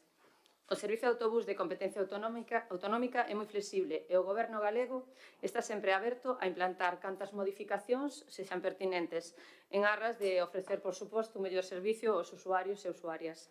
Modificacións que, obviamente, para optimizar os recursos dispoñibles, deben ser razoadas e razoables. Todas as queixas e suxestións, xa sean de particulares como de colectivos ou de administracións, son analizadas pola Xunta. O Goberno galego é o primeiro interesado en que os autobuses de competencia autonómica funcionen e que se cumpran os contratos do Plan de Transporte Público de Galicia. Nós sumámonos á reivindicación da moción de instar a Xunta a que manteña vixiantes cos contratos de transporte metropolitano e que tramiten as sancións no caso de que a empresa incumpla os contratos que ten coa administración. Tamén debemos lembrar que todos os alumnos de ensino obrigatorio que teñen dereito a transporte escolar teñen garantida a prestación de servicio por parte do Goberno galego de xeito gratuito. Aqueles alumnos do ensino non obrigatorio poden facer uso para os seus desplazamentos aos institutos ou á universidade da tarxeta Xente Nova, que lles permite viaxar de balde nas liñas interurbanas de competencia autonómica. Sobre os servicios de noitebús, indicar que o autobús interurbano da Xunta de Galicia ofrece servicios e horario nocturno que facilitan á cidadanía a posibilidade de viaxar en transporte público ás localidades que atraen visitantes vencellados ao lecer nocturno. Neste caso, Ames beneficiase da ruta que conecta con Santiago de Compostela, pero sumámonos á reivindicación de estudiar a posibilidade de estender este servizo a outros puntos do noso concello. En calquer caso, o Plan de Transporte Público de Galicia contempla a posibilidade de poñer en marcha servicios de autobús de interés municipal, SIMU, como é o caso do noso autobús de Ortoño. E outras das ferramentas que están na nosa man para poder acadar o fin que se pretende con esta moción, que non é outro que favorecer o transporte rural no noso concello, pasa por retomar o Plan de Mobilidade Urbana Sostible que foi aprobado no mandato pasado. Con elo conseguimos que calquera persona do noso rural, viva onde viva, teña facilidade de desplazarse sen ningún tipo de dificultade. É dicir, conseguimos vertebrar o noso concello. Moitas gracias. Moitas gracias, Víctor. Sí, moi boa noite de novo. Bueno, non por afondar máis, por non ser redundante respecto das exposicións que se firan polos diferentes grupos, nosa exposición de motivos respecto desta moción a vemos a caída, porque ven a amosar e dar luz sobre que é un problema moi grave no noso concello, os incumplimentos de horarios, de liñas, escasas frecuencias, autobuses que chegan cheos, persoas que quedan abandonadas na paradas, é algo moi recurrente e algo do que temos todos os días queixas a cotío que, lóxicamente, nos ocupa moitas veces este tipo de cuestión. Respecto tanto da achega que se fai por parte do Grupo Popular, incluso a propia resolución por os acordos, non temos problemas en adaptalo, se nós tamén quixéramos facer a nosa propia engádega ao respecto, porque o que si non compartimos é o punto número 1, no que se di que o Concello de Ames faga unha revisión de todas as paradas e dote marquesiñas precisas ao noso rural coa información que pedice en cada punto. O primeiro porque as marquesiñas, sobre todo en estados que son de titularidade autonómica, corresponde á Xunta de Galicia. Nos non podemos facer esa revisión de todas as paradas de marquesiñas, non nos corresponde. Pero que, por outra parte, o propio Plan de Mobilidade da Xunta de Galicia, do Plan de Transporte, o que di que será a Xunta de Galicia comprométese, por unha parte, ao mantemento permanente actualizado dun sistema de información de oferta de transporte a través da página web Busgal ou a que sustitúa dunha app de transporte público, igualmente publicará e manterá permanentemente actualizada nas ditas plataformas a información dos servizos en formatos imprimibles a fin de facilitar aos concellos a difusión entre as persoas usuarias. Este que foi o que viñemos facendo desde o Concello, que tivemos que retiralas precisamente porque os numerosos incumplimentos e incongruencias dos horarios, lonxe de axudar os usuarios, todavía lles causaba máis confusión. Entón, nós o que propoñemos, neste caso, eliminar o punto número 1, manter o punto número 2, que sería da proposta do BNG como número 1, porque nos aparte que exixir a Xunta de Galicia que faga cumprir con rigurosidade os contratos en vigor do Servicio Público de Transporte de Galicia de acordo aos pregos técnicos e administrativos e as ofertas gañadoras nos concursos, é preciso garantir os percorridos os horarios das paradas establecidas, creo que precisamente o que dá soporte a propia exposición de motivos, e nos propoñemos un segundo punto número 2, que podo pasarlo por escrito, que diga: exixir a Xunta de Galicia o mantemento permanente actualizado dun sistema de información da oferta de transporte a través do Gos.gal e dunha app de transporte público, igualmente manterá permanentemente actualizadas estas plataformas de información dos servizos en formatos imprimibles a fin de facilitar ao Concello de Ames a difusión entre as persoas usuarias. Esa seguridade e objetividade da información é a que nos podería facer achegar ese traballo de volver a informar nas paradas con os datos concretos dos horarios e das liñas. E ao resto dos outros puntos de vista, tanto que ten o BNG como os que aporta o Partido Popular, estamos de acordo, pois estamos de acordo en retomar a nosa proposta inicial que temos dese transporte interno local. Podo pasar, os grupos por escrito a chega, por si queren... Sí. Sí. Muy bien, muchas gracias. Escarlata, tes... Bueno, nada, obviamente, como despois da túa parte expositiva, pois sumades o que pedimos, pois tampouco vou a entrar aí demasiado, que, por exemplo, da tarxeta para os menores de 21 anos é unha medida fabulosa, pero se no rural temos a tarxeta, pero non temos autobús, pois, claro, de nada nos vale. Eu, con respecto ao que comenta o voceiro do Partido Socialista, así sobre a marcha, lle diría que non teríamos problema en aceptar esta engádega súa, pero é que, de verdade, que me parece asombroso ter que seguir dándolle voltas o que lles preocupe tamén, a parte da transparencia, participación, todo iso tamén, que lle preocupe o punto 1 desta moción. Me parece algo asombroso. Si quere, lle poñemos a coletilla sin problema ningún que dote as marquesiñas, repare, as quitelle as ervas, das que sean competencia municipal e das que non os sexan, que vostedes lle trasladen esa información á Xunta. Aceptamos eso sin problema ningún. O que non me parece lóxico é que sigan botando balóns fora, porque o de poñer os horarios, Víctor, é algo super sinxelo, porque os horarios só teñen dúas modificacións, que son de luns a venres en período escolar, de luns a venres período non escolar e sábado e domingo, nada máis. É algo que en algúns sitios o fai a propia veciñanza, para axudarlle a xente maior que ao mellor ten dificultades para acceder a bus.gal, porque eu non sei ao mellor a xente que coñece vostede de 70 ou 80 se se manexa xenial coas apps. Eu creo que a verdade é que lle facilitaría moitísimo. Entón, de verdade, non sei nin o que opina o meu grupo, pero pola nosa parte, si queren especificar o das marquesiñas que sexan competencia súa e as que non o sea, trasladan a información e presionan, neste caso, a Xunta de Galicia, non hai problema ningún. De non ser así, pola nosa parte, estou falando polo meu grupo, non aceptamos retirar ese punto número 1. Moi ben, moitas gracias. Abrimos unha segunda quenda. Luisa? Pois a verdade é que non podo estar máis de acordo co que acaba de expoñer Escarlata, e máis, pisoume parte da intervención. Hai moitas marquesiñas que son competencia municipal e todos sabemos como están, sobre todo no rural. E despois me parece moi ben que lle pida a Xunta de Galicia que manteña actualizado o bus.gal, pero dentro do Concello tamén se debe achegar esa información, sobre todo ás persoas maiores. Estamos falando da zona rural e das persoas maiores. Decirlles que se poñan a buscar en .gal, en bus.gal, pois non sei, como casi decirlle, mira, te pones en la parada e cando pase o bus, pois te subes, e se non pasa, pois te quedas. Non sei, sinceramente, non entendo moi ben este cambio. Eu creo que, ademais, dentro do Concello, pois hai que pois asumir o que lle toca, non? E as marquesiñas que son de competencia municipal, pois tampouco está de máis que as revisen, que as limpen, e o de poñer as informacións nas marquesiñas tampouco lle vexo tanta complexidade. Moi ben, moitas gracias, Oliva. A ver, a nos non me importaría incluir este punto, pero eu considero que había que ser o punto quinto, non sustituir o primeiro punto, porque o que están dicindo as miñas compañeras teñen razón, e sabémolo todos.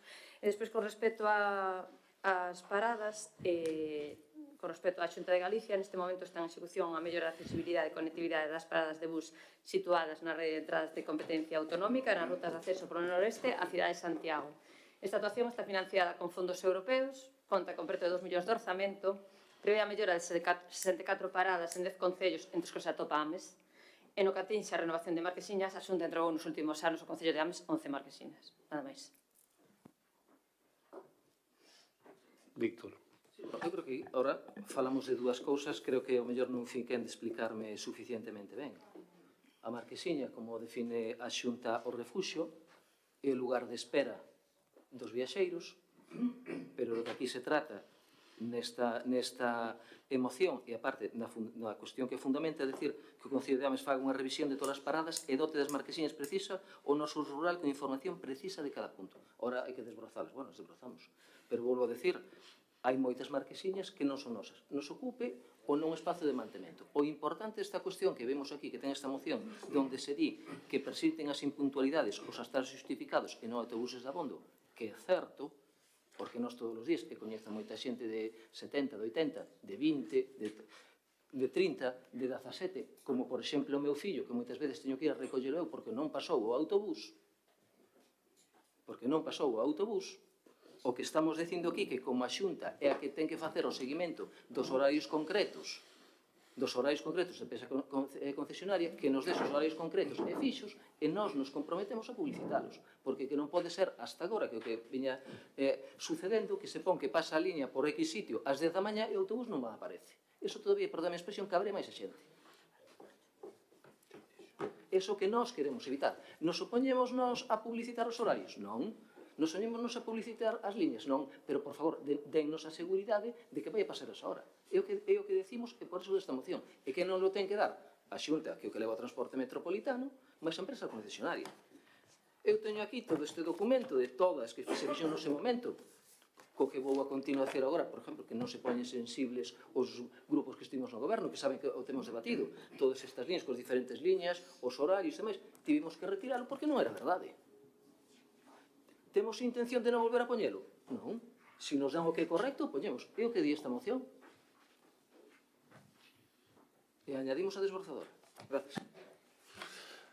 Escarlata. Hai cousas que non entendo, Víctor, por exemplo, que haxe aquí en Bertamiráns marquesiñas que teñen o logo da Xunta, que entendo que as mandaron e as puxo a Xunta de Galicia, pero nós poñémoslle a nosa información, o plano do metro ese de Londres, refírome. Eso poñemos, e gastamos cartos en poñerlle a marquesiñas que non son nosas. É dicir, que a veces sí podemos cruzar liñas e outras veces non se pode. Entón, non o entendo. De novo, neste pleno, tocoulle tirar bastante balóns fora, señor Víctor, e o sigue a facer. Eu estou falando única, exclusivamente, si ten a competencia a Xunta, que asuma as competencias que ten para facilitarlle a vida aos veciños e veciñas de Ames e o Concello onde a ten que tamén a asuma. E é o que se lle está solicitando. E se lle solicita que a xente non espere a intemperie mollándose, e senón que fagan as xestións pertinentes, e se lle solicita que, sobre todo para a xente maior, poidan chegar a unha parada e saber a donde vai o autobús que pasa por aí e cando vai a pasar. É algo sinxelo. E que nin sequera, que sempre se amparan en que o diñeiro non dá para todo, nin sequera custa moito, porque, como lle digo, é que hai veciños facendo no rural o traballo que tiñan que estar facendo vostedes. Entón, vergoña lle debería de dar a defensa do primeiro punto, de verdade. Vergoña lle deberá de dar. Facilitarlle a vida aos veciños e as veciñas, queren ou non. Eso vai a responder vostede co sentido da súa votación nesta moción. Bueno, unha vez debatido o punto, vamos a votar. Votos a favor. Ai, perdón, non. A engadega non dixo que non. A do Partido Popular sí, a do Grupo Socialista non. A do Partido Socialista. Empecé así a miña exposición. Ai, sí, eu puxaxe sempre sei que non. Aquí se aceptaba a engádega do PSOE si se mantén o punto número 1 do acordo. Uf, eu perdí o xa. Claro, non me dixo nada, pero igual dixen yo. No, pero, a ver, por aclarar un pouco. Ou aceptades ou non, punto. El fixo unha proposta de A ver, no, a ver, por favor, é que ao final estamos, non sei, isto xa parece hoxe un bazar do chino. O portavoz do Grupo Socialista fixo unha proposta moi concreta, que era modificar uns puntos e poñela aí. Quen dixo de cambiala de quinta foi a portavoz do Partido Popular, que non, con todos os respetos entendados, non pinta nada na decisión da moción, solo vos. O portavoz do Partido Socialista fixo unha proposta. A aceptades ou non? Tedes que disculpar, o que eu falei era que aceptaba o seu punto como quinto, sen decirlo, como explicou a concelleira, mantendo o 1, é dicir, enriquecendo máis a moción. Eu aceptaría a vosa proposta, como a vosa proposta é o par de ponelo na 1 e quitar a 1, non. Vale, pois xa está, iso é o que temos que ter claro. Votos a favor da moción ca emenda do Partido Popular. Votos a favor? Unanimidade, coa abstención de Roberto, que tuvo que ausentarse.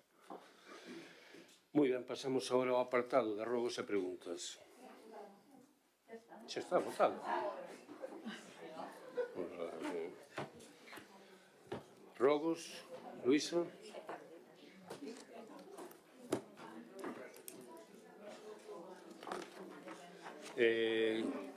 Benegán, Rogos. Partido Popular.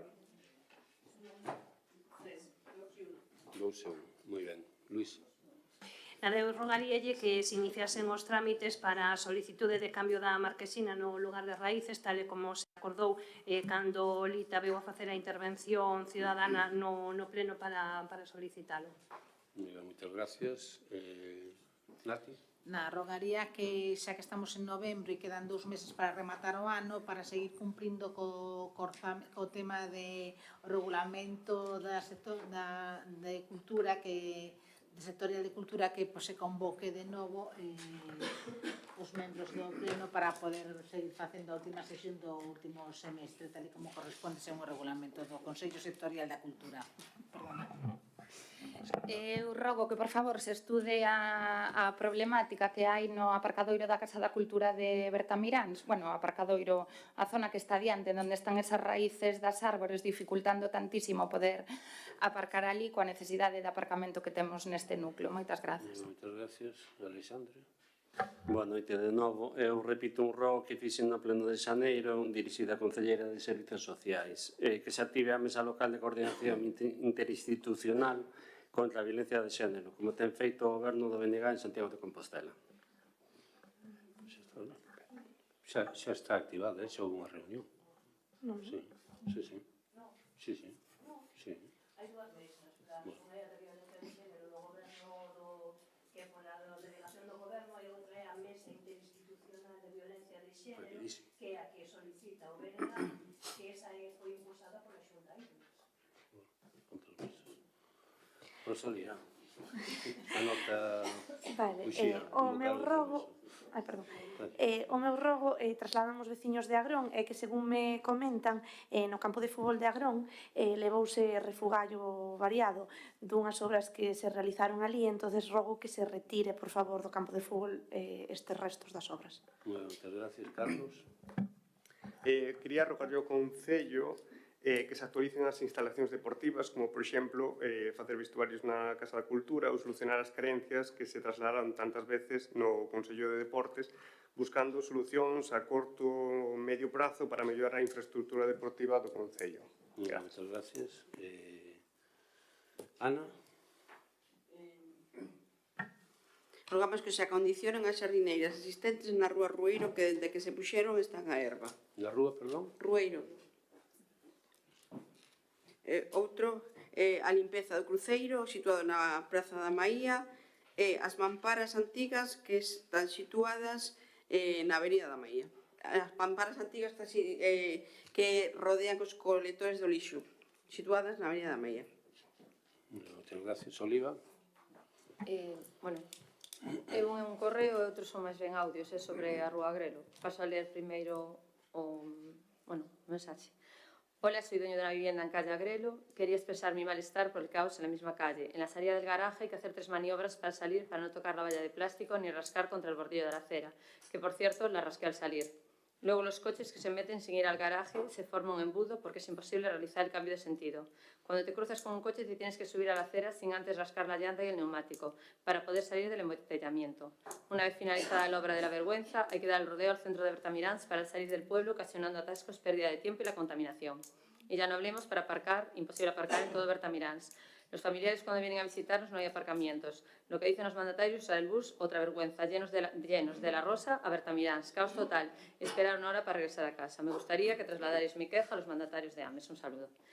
E despois, tamén nos din que cando empezaron as obras de pavimentación da Rúa Agrelo, isto foron varios audios, que non se avisou, que quedaron coches medidos nos garaxes. Entonces, a ver, non sei, imagínome que non será culpa vosa, que supoño que as comunidades de vecinos pois houve moitos problemas de que quedaron ali. Entón, bueno, rogo que se volvemos a facer outra obra que se... Bueno, se avise. Gracias. Moi ben, moitas gracias. Preguntas? Unha, 5, unha e dúas. Luisa. O ano pasado anunciouse que se iniciara a limpieza dunhas parcelas forestais en Costolla e que estaba previsto por realizar traballos de xestións da masa forestal no monte do Galiñeiro en Maguxe, a limpeza dunhas 20 parcelas. Dinnos os veciños da zona que isto non se levou a cabo. Entón, a pregunta era se ten previsto ou que pasou para que non se fixera. En Maguxe, cando se fixeron, en Costolla, cando se fixeron a... Como, perdón? Pero vou contar, en Costolla fíxose a través do convenio que temos coa Xunta de Galicia e co SEAGA. Eso vai por lotes. Entonces, o lote 1, digamos, era o lote que limpou Costolla e que limpou parte dunha finca en Maguxe. Ahora está o lote 2, estamos esperando a que o cumplan e aí hai unha serie de fincas entre as que están estas que di vostede do Galiñeiro. Teño que preguntar ao SEAGA, a ver. Moi ben, moitas gracias. Carlos? Permitideme expoñer un momento a pregunta. O 30 de outubro apareceu un gato na avenida da Maía de Bertamiráns. As persoas que o atoparon puxéronse en contacto con Protección Civil de forma escrita dicindo, hola, hai un gatiño que semella non ser das colonias, non está marcado. Está moi delgado e atópase por detrás da avenida da Maía entre os parques de cans e a parte de atrás dos edificios. Ten moito medo e aí corre perigo porque en canto se amañen as obras pasan coches. Xa se intentou coller, pero sen unha gaiola trampa habilitada é imposible. Pasou unha semana, volveuse a poñer en contacto con Protección Civil. Hola, de novo, o gatiño segue por aquí, está buscando desesperadamente comida, sigo sin poder collelo sen unha gaiola trampa habilitada. Por favor, se segue máis días aí, corre o risco de ser atropelado ou de morrer. Esta semana apareceu outro michiño no rural de Ames, a persoa que o atopou chamou a protectora que ten de referencia o Concello, e a resposta que lle trasladou foi que non se fan cargos da recollida destes animais. Estes son exemplos que non sabemos porque non se nos trasladou, pero posiblemente haxa máis casos. E a nosa pregunta é para saber que medidas están a tomar dentro do Goberno coas colonias felinas e por que motivo perdemos a axuda do Ministerio por falta de proxecto. Con relación á primeira pregunta que di vostede dese gato, eu a verdade que non sei que gato é en cuestión, ese gato que anda perdido, pero tamén é certo que os animais, que os gatos, son animais que se están movendo e que se non están socializados é complicado facer a súa captura. Hai unha serie de xaulas trampas que tanto ten a protectora como ten Protección Civil que son as usadas para poder enganalos con comida e collelos. A veces é complicado ou simplemente non se collen. E despois, con respecto ao que me decía de por que se perdeu esa subvención, máis que perder, non sei se decir perder, porque realmente cando te presentas as subvencións ti o que queres é que chas dean. Non todas se consiguen. Eu creo que, a xente que foi concelleira, os concelleiros e concelleiras daqui, todos tivemos e todos intentamos levar algunhas das subvencións e non poder conseguilas. Hai unha serie de criterios que hai que conseguir.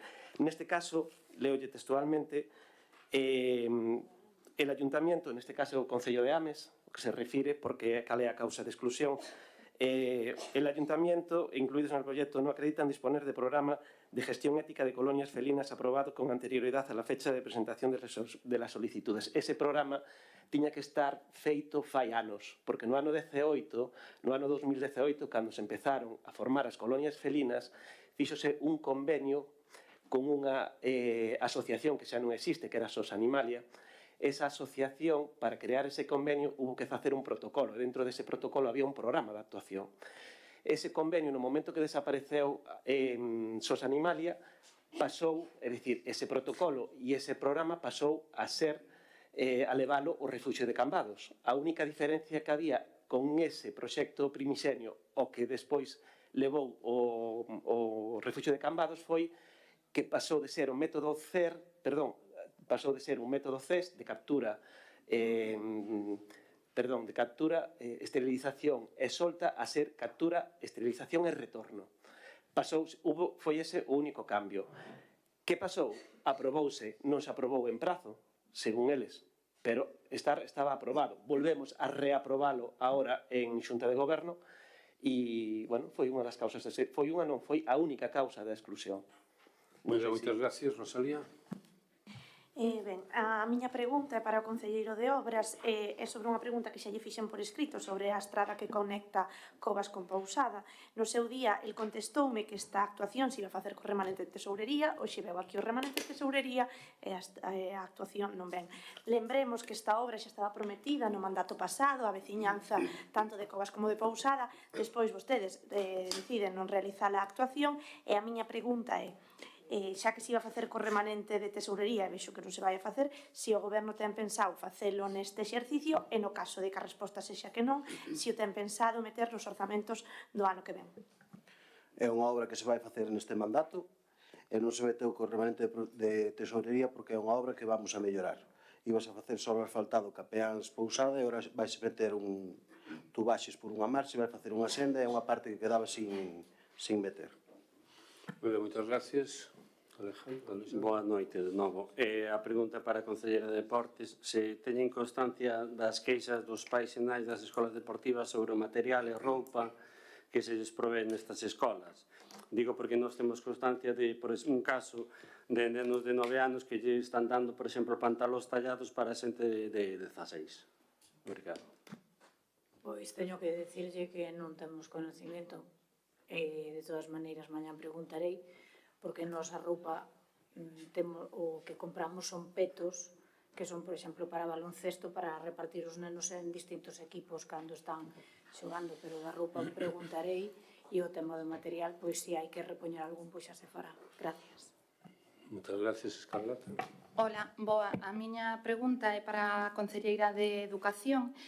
Tocap recibido 31 de outubro, carta aos pais. Ola, bo día, volvemos a enviar a carta aos pais que se enviou fai unhas semanas. Bueno, sigo sin ler, que seguro que sabe de que Tocap lle falo. Este Tocap, ademais de ter unha linguaxe moi pouco coidada, poderíamos decir incluso descoidada en canto á gramática, ortografía e depuración de castelanismos, pero xa non me vou a meter neso, senón que sigue sin ter algo super sinxelo que é unha linguaxe inclusiva. Eu xa o dixen en outro pleno, vostede, non me transmiteu negativa con respecto ao que eu lle pedía, pero vexo que isto se sigue a incumplir. Entón, a miña pregunta é se hai algún motivo para seguir mantendo esos Tocaps que, como eu ademais lle dixen, curiosamente o reciben maiormente nais. Entón, cal é o motivo de que isto siga sendo así? Porque me parece algo moi sinxeliño. Moitas grazas. Non teño constancia de que se repetirá esa Tocap. Se me facilita tamén a data, pois tentaremos cambiálo no menor tempo posible. Gracias. Muchas gracias. Nati. Vale, a miña pregunta é para vostede, para o alcalde como concelleiro de Cultura. Vanse a seguir celebrando os encontros literarios? Porque vexo que no último trimestre non hai nada programado ni anunciado, e creo que hubo un, Estáse traballando neso a persoa, o traballador que o leva habitualmente, desde fai tempo está de baixa, entón estáse reorganizando o departamento para que sexa outra persoa que o leve. Ana? Queríamos preguntar se teñen constancia das goteiras existentes no pabellón de Bertamiráns, de ser así que medidas van a adoptar xa que se acaba de arranxar o tellado. Efectivamente sabemos que hai goteiras, nun principio eran debido ás líneas de vida que se colocaron cando se estaba executando a cuberta, e agora estamos esperando para ver se tamén os encontros do teito translúcido co que é opaco. De todas maneiras, aínda está pendiente de facer a última certificación e non se vai a pagar o que resta de obra hasta que solventen esas incidencias. Gracias. José Ramón, ti non eras, non? Era Oliva, sí. Bueno, a miña pregunta, creo que é de todo sabido o problema que hai co pintado do polígono do Milladoiro, o problema que hai entre os empresarios. Entón, gustaríame saber que é o que ten pensado facer o Concello. Tal como se falou con representantes do polígono e ca directiva, vamos a intentar mellorar todo o que sea posible. De todas formas, recordarvos que este é un proxecto que estuvo falado con eles, nunha reunión que se fixo na Casa de Cultura, incluso estaban algúns representantes dos, digamos, non só o que é a directiva, sino xente que traballa ali. Foi un proxecto que se chegou a acordo con eles, agora estamos detectando que algúns trailers non entran en algúas naves, estamos pintando de amarillo e seguirase traballando para mellorar. En que se basa isto? En mellorar toda a mobilidade. Non só trailers, hai persoas que camiñan por ali, donde aparcamos sempre encima das aceras, e non pode ser. Hai que buscar un equilibrio entre todo. Gracias. Pablo? Bueno, boa noite. Esta é unha pregunta para o Concelleiro de Medio Ambiente en relación a un escrito que presentamos fai 15 días en relación a un vertedoiro que se detectou na entrada do cemiterio dos Batáns, que xa se nos deu resposta e se nos indicou que se iba a adoptar as medidas necesarias para retiralo. Se hai unha previsión de plazo de cando se vai a executar a limpeza. Sí, neste caso, ese vertedoiro, hubo unha inspección casual da policía e sí que atoparon a unhas persoas que estaban tirando vertido. O que fixo a policía foi instalos a recollelos, despois de identificalos, novamente volveron a pasar e viron que seguía estando ali o vertido. Entonces, eles alegaron que recolleran a parte que eles tiraran. Que pasa? Que con eso se abriu unha investigación para saber si eles podían ter relación co resto do vertido. Ahora mesmo que xa hai unha resolución, vaise proceder a retiralo, pero como é tanta cantidade, estamos vendo de usar o camión de obras cando este disponible, aparte de tamén contar ca colaboración da Brigada de Obras. Bueno, moitas gracias. Outro tiñes, non? Era unha sola. Vale, pois nada máis. Rematamos o pleno. Moitas gracias.